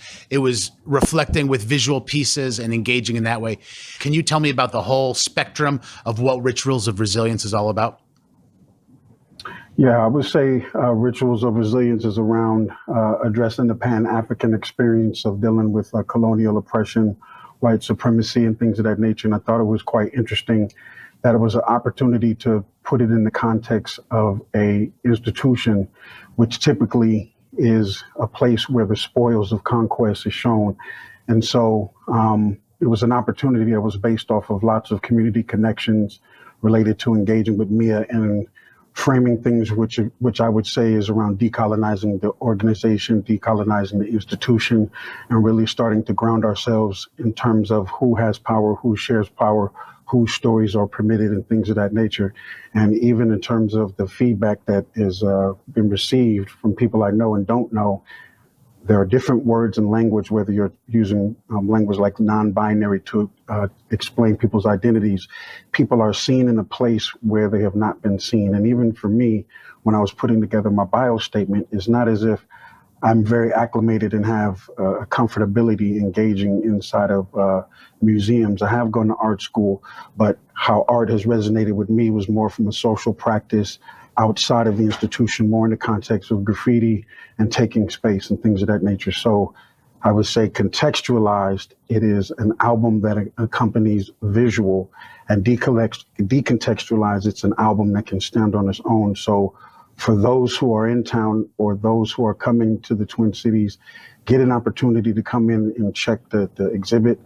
Ideally, the way I envision it to be absorbed is when you come in, there's a QR code, come in with your phones and earbud, you look at the QR code, you download it, and then the album will come on and you're able to listen to it and go through and engage with the pieces.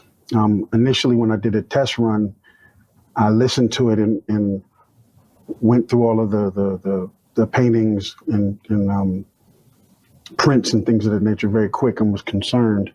And then I recognized that I was moving far too quick.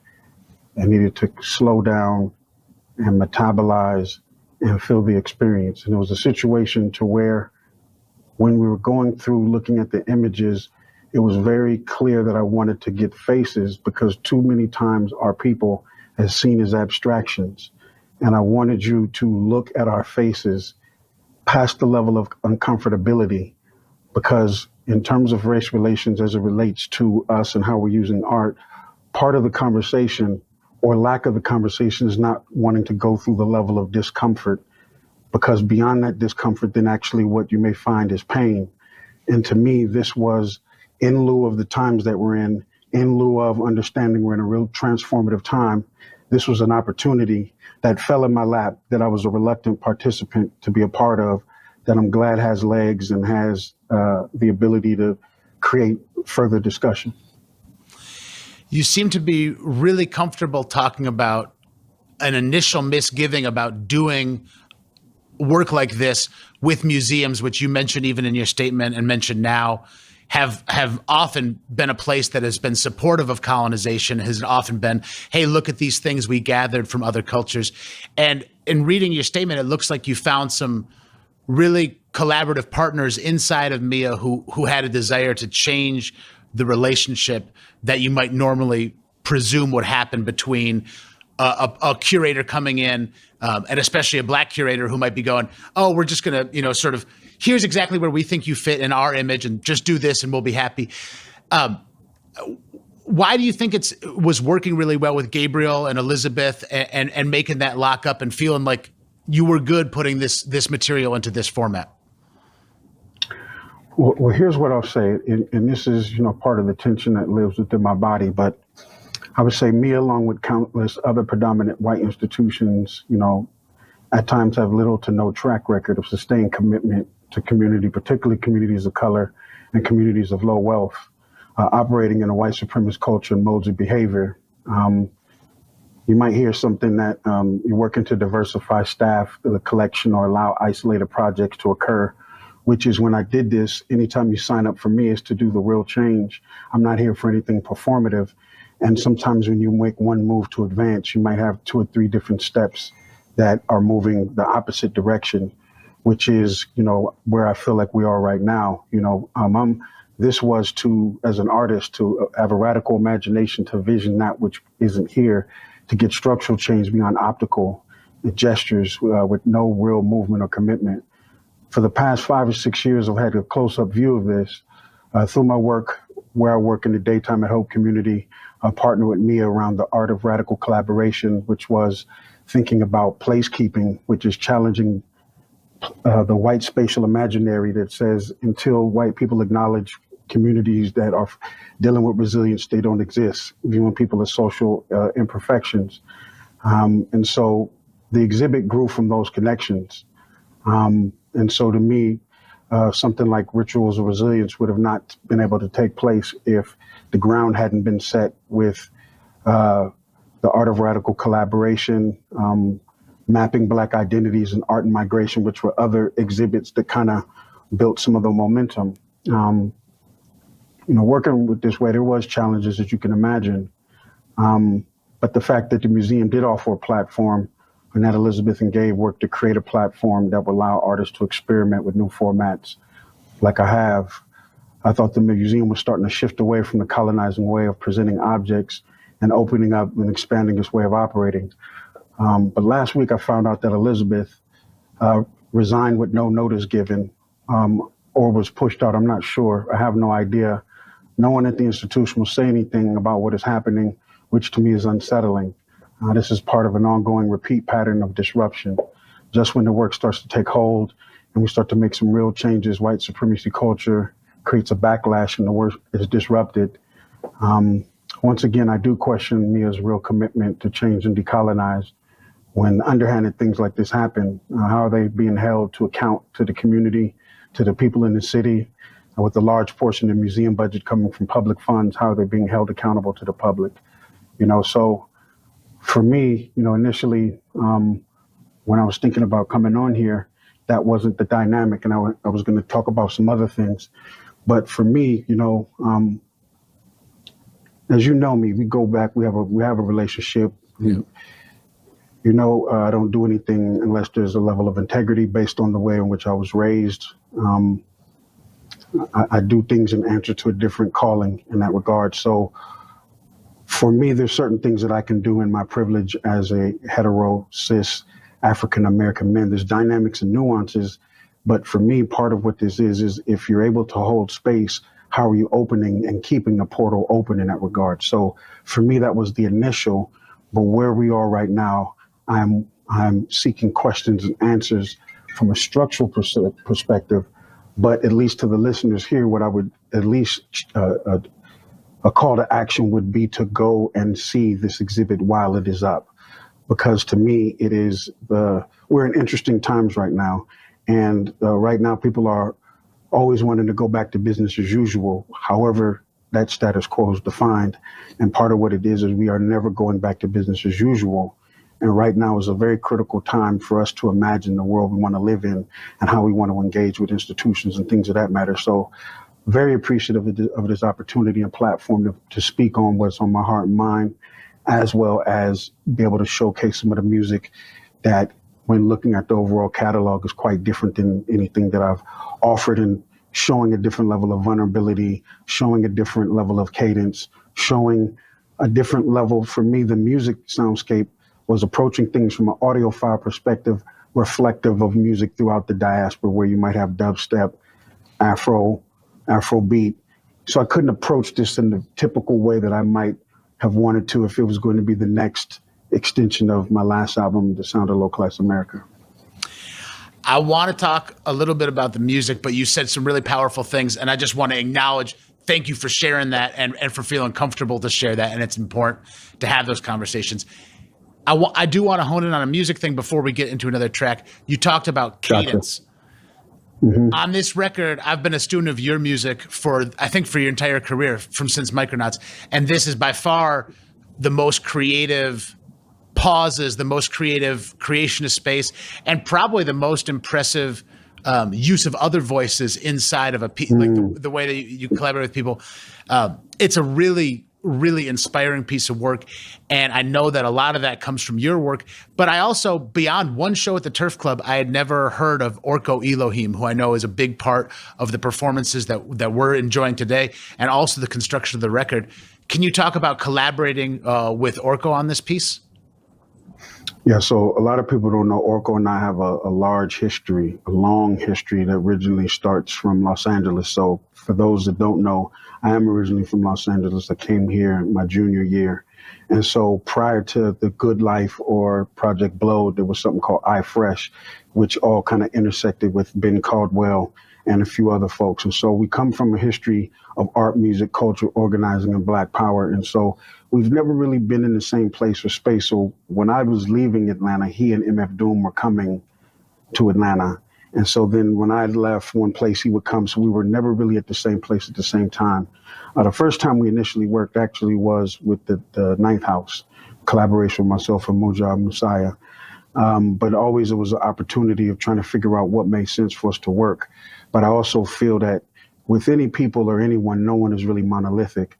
And when you put us together, you wouldn't assume that we're the same side or different sides of the same coin. You know, he may come off as more eccentric, I might come off as more straight-laced, but we both represent, there's an aspect of me that is as eccentric as he presents. And so, again, I don't think this album could have been what it was had it not been produced by Orko. So Orko, what it was, he brought his flair. And then really what I was also trying to do was, I personally felt that a lot of people really didn't know Orko's larger body of work and how vast, and I barely even skimmed the surface of what it is that he actually offers. For every variation, there is a whole chamber, world, and galaxy of songs fitting that. Like, there was a few times where there was a few cuts where there were variations, but it still had the, sped up Winston, Amen, Brother break. I'm like, yo, I can't have too many.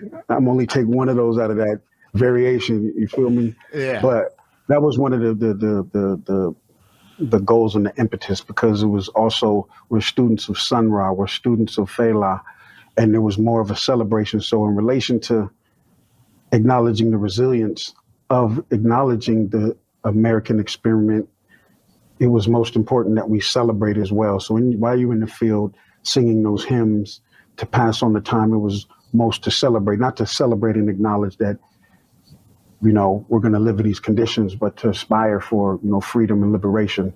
And as I'm getting older and more refined and more sharper, these are the times to put foot to the gas and to really throw all of your skills and talents to imagining this new world that our ancestors have envisioned us to do so, as well as for us that have children or cool aunts and uncles can really set the foundation for those that are coming after us. Well, in my estimation, mission accomplished in spreading a lot of that energy. Let's get into another track. This is I Self Divine doing We Are Soldiers for Sounds Like Home 10.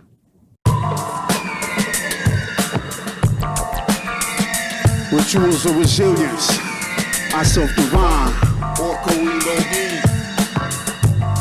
It's a beautiful situation to be here live in the flesh, giving it to you the best way possible.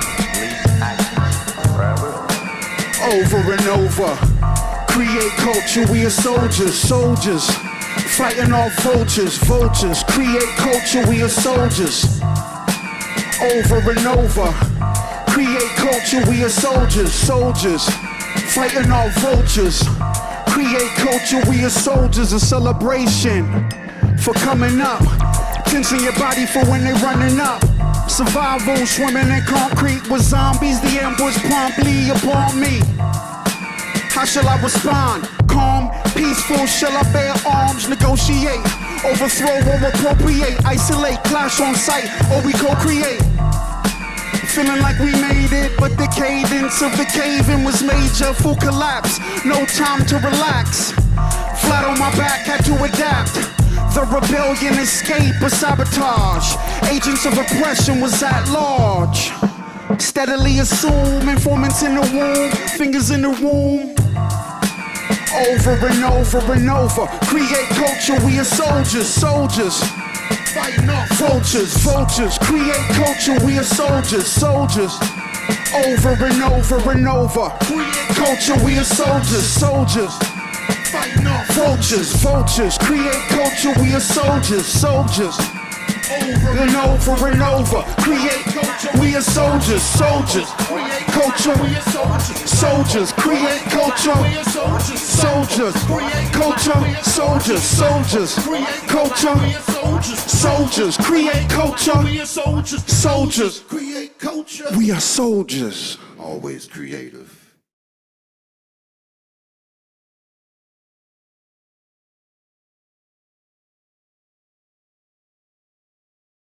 You tune into Sounds Like Home 10. That is We Are Soldiers from I Self Divine. And this song, Shaka, the chorus, create culture, we are soldiers. There's some energy in this song that connects to me with something you said actually in your statement about rituals of resilience. Art has always been resistance. And I think growing up as a white boy and white man in America, I often... it took a while for me to think of art as a form of resistance. I thought of art as a form of pure celebration or something sort of purely non-political, which I've learned is really not accurate for any art created. But it seems like for your whole career, you've been very aware that art has a role as resistance. Can you talk about connecting with art that way and how it's worked throughout your career? It goes back to the orientation. So my mother was an artist, and I grew up around the time when my mother was in art school. And so Black power, Black culture, art was paramount. Prior to hip hop in its form that we know it, as it was individual silos leading up to the explosion, I was involved in every aspect. And my mom was very cognizant to make sure I understood where hip hop came from, whether it be the dozens, making fun of each other, which was really more about quick wit, or a griot in a story that held the story together. You know, I remember like back in the days, my mom made me watch Cabin in the Sky, so therefore I could see the Nicholas brothers breakdancing and what have you. So I had a different orientation, a different set of entry points, a different set of agreements of how my music would be constructed. So it is safe to say that my mother put me on to hip hop. You know, who could actually say that? You know, hey, check this record out. You know, it was really avant-garde and really trying different things, you know. And so I am a microcosm of, you know, my surroundings and my environment.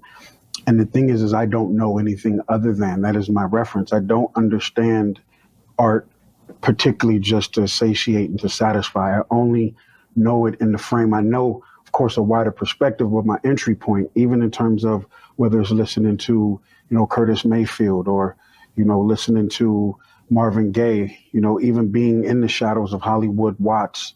My orientation is different, and that's the only thing that I can say, and it's one of those things is, I don't do anything because it's the right thing to do as much as with this understanding of whatever level of awareness there is. Once you have a level of awareness, you can't go back, and it's actually a curse because it haunts and propels me to do what needs to get done. And so everything that's really worth anything, I've never just been like, hell yeah, let's roll with it. I've always been a reluctant participant. So to answer your question, it's just been the orientation and the way in which I came in the game. And I just, and so again, I even, years ago, my mom had asked me, to not to use the B word in my lyrics, and that agreement was fine. So just in terms of who I raised, and I got different people watching me and expecting me to manifest that which they put into me. So this Sounds Like Home series that you're a part of today, we talk to Minnesota artists every month, and we talk about how they relate to the Minnesota scene. And we talk to people on some spectrum of age, but we talk frankly to a lot of young artists that I think come in and they say, oh, Minnesota's such a great place to get started. My band's been playing at this gig and that gig, and we're starting to hit the road and things like that. As you mentioned, I've been lucky enough to be, known you, friends with you for quite a long time.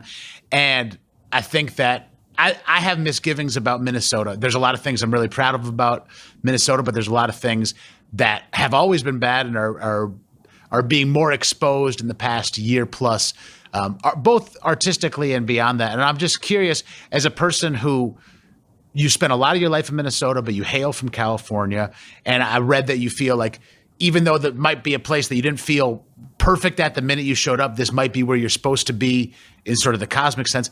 How do you feel about Minnesota as a human, as an artist, just everything at this point? Again, back to being a reluctant participant. I didn't necessarily want to come here from LA. I mean, even when I was living in Atlanta, I didn't want to be here for a multitude of dynamics. A lot of what we frame as passive aggressive conversation. For me, I'm an upfront person. Sometimes that rubs people a particular way, but kind of understanding the impetus, of all the different nationalities and perspectives and cultures that have come here. So there is a lot of tension here in that regard. Anyone who is progressive and who thinks outside the box is like swimming upstream in salmon. And I've said this years ago. So what happens is that when you go to other states and cities, because the resistance of what it was you bring to the forefront, you have different muscles, and sometimes you take over other scenes. I remember when we left for Atlanta because we felt that the scene had reached the ceiling and we saw lots of careers get crushed. I remember going into, the AU Center at Clark University and literally almost taking over the Zulu Nation meeting with our presence because we were just so about that business, and so that's one thing that I've recognized. But even in terms of the way in which we've shown up for the uprising and rebellion, we knew who we are. We know what makes us special. We know there is liberal perspective, even in terms of when you look at documentaries like The New Jim Crow, that says there is racism here. It's just in the context of restricted covenants. There's this piece that you think you're greater than what you actually are. And there's a different level of white supremacy that is like the iron fist in the velvet glove. It's not as upfront and abrasive in your face as it's seen down south. For me, I may prefer down south, so I understand who is who. But to me, I always think of the conditions here and the soil that is here can create some of the best artists that have impacts wide. Now, in terms of how the actual scene and the industry doesn't support, that's a bigger question. I mean, it's even the same question of thinking that at one point in time, the Twin Cities was supposed to be what Chicago is, but for whatever reason, resources and what have you moved on. And then that industry infrastructure isn't here. But for me, as my position as an elder statesman in here, is really recognizing and understanding and letting the youth be in the forefront and really having a wide perspective of how music is and different things. Back when we were coming up, there may have been regional sounds where you can pinpoint. With social media, there's been a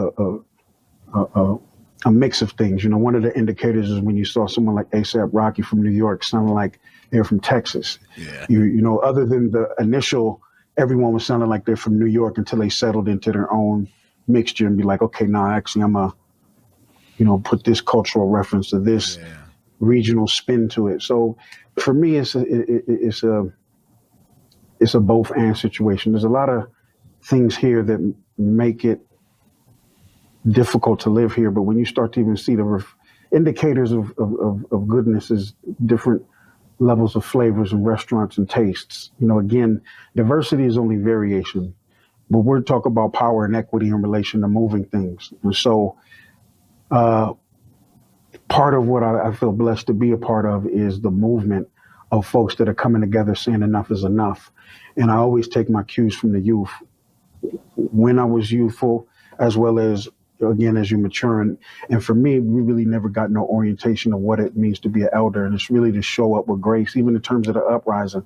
I was in the cutting in the shadows just to really offer when needed assistance. And a lot of people got saved in particular interactions we were involved in.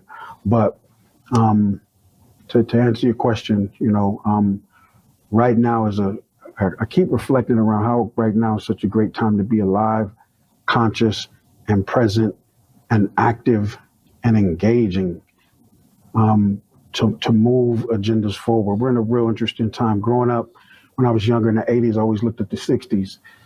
But now I feel like this time right now is what I was raised from the 70s on to function and thrive in, and to really show those examples for the younger coming up and to have some reciprocal information related to, I learned from the youth, just because it's an age, that ain't nothing. There's all kind of different perspectives. So it's more good than bad, but I mean, what's seen doesn't have its critique. Right.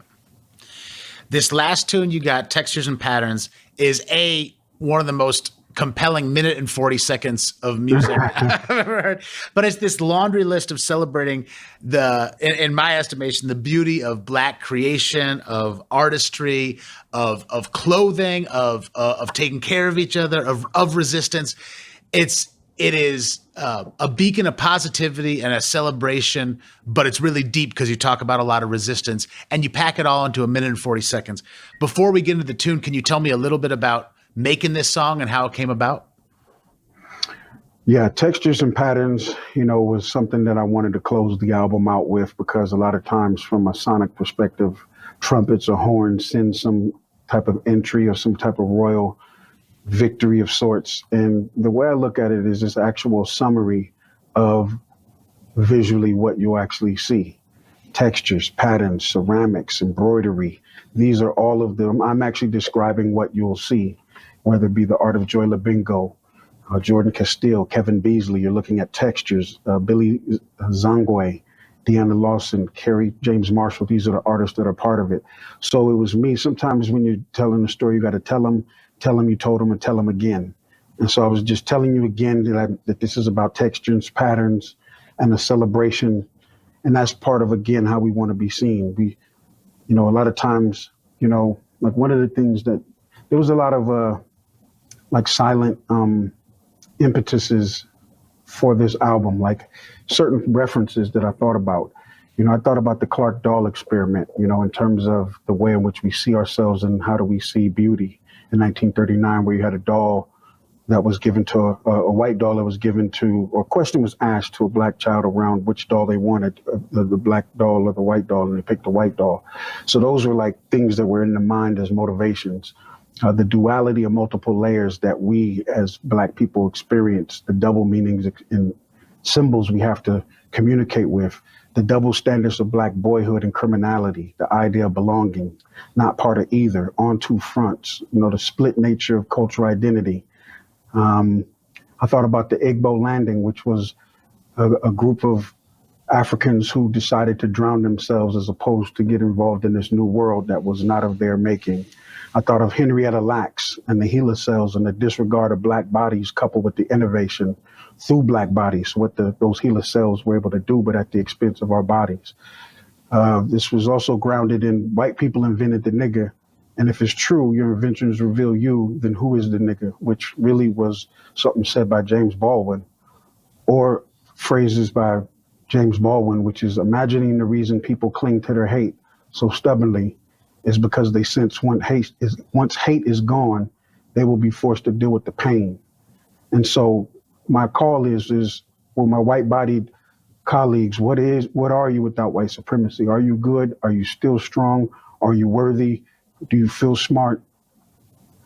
Black Wall Street, which was also a 100-year anniversary recently, and Rondo, as well as the Great Migration. So these are the groundings. So that's a lot to be said and a lot to squeeze in. But that's what I got to be able to carry. That's the burden that I have to ensure that we're connecting those dots and opening it. And so,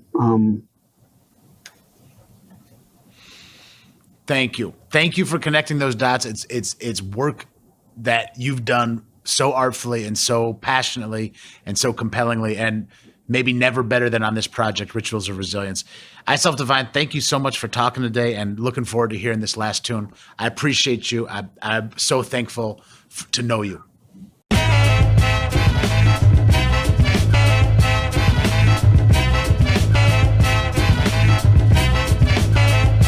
Synergy of textures, sketches and photos, silk fabrics, from materials, logos, gathering the colors, bathing the vivid, sights and the sounds, of the true and living, relationship to color. Yes, we build pyramid sculptures, rhythm of the black body, feel the structure. Black woman is God, the energy, conduct the fluidity. Yeah, that's my mood till infinity. Fashion, textiles and the fabrics, elaborate, iridescent, interactive, sense of patterns. Ceramics, complex collages mixed with black magic. Skin glistening, the thrive is the game. Stitch and thread together what remains. Emerald greens, aquamarines, geometric imagination, dreams. Patina, pigments and hue. Frame builder for the melanated views. Veil in disguise in front of your eyes. Only half of the picture, the rest is lies.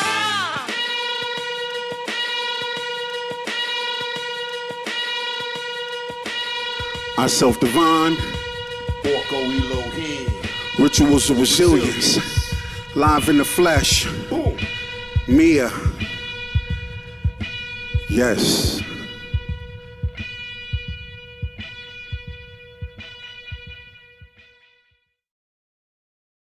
Thanks for tuning in to Sounds Like Home, a virtual festival celebrating Minnesota music. Sounds Like Home and the artists performing during the festival is sponsored by Gardner Builders and made possible by Minnesota Legacy Amendment and you. Your support keeps the current strong and makes sure that independent music and the emerging artists featured today always have a home on the Current. All Sounds Like Home sessions will be archived at thecurrent.org because great music lives here.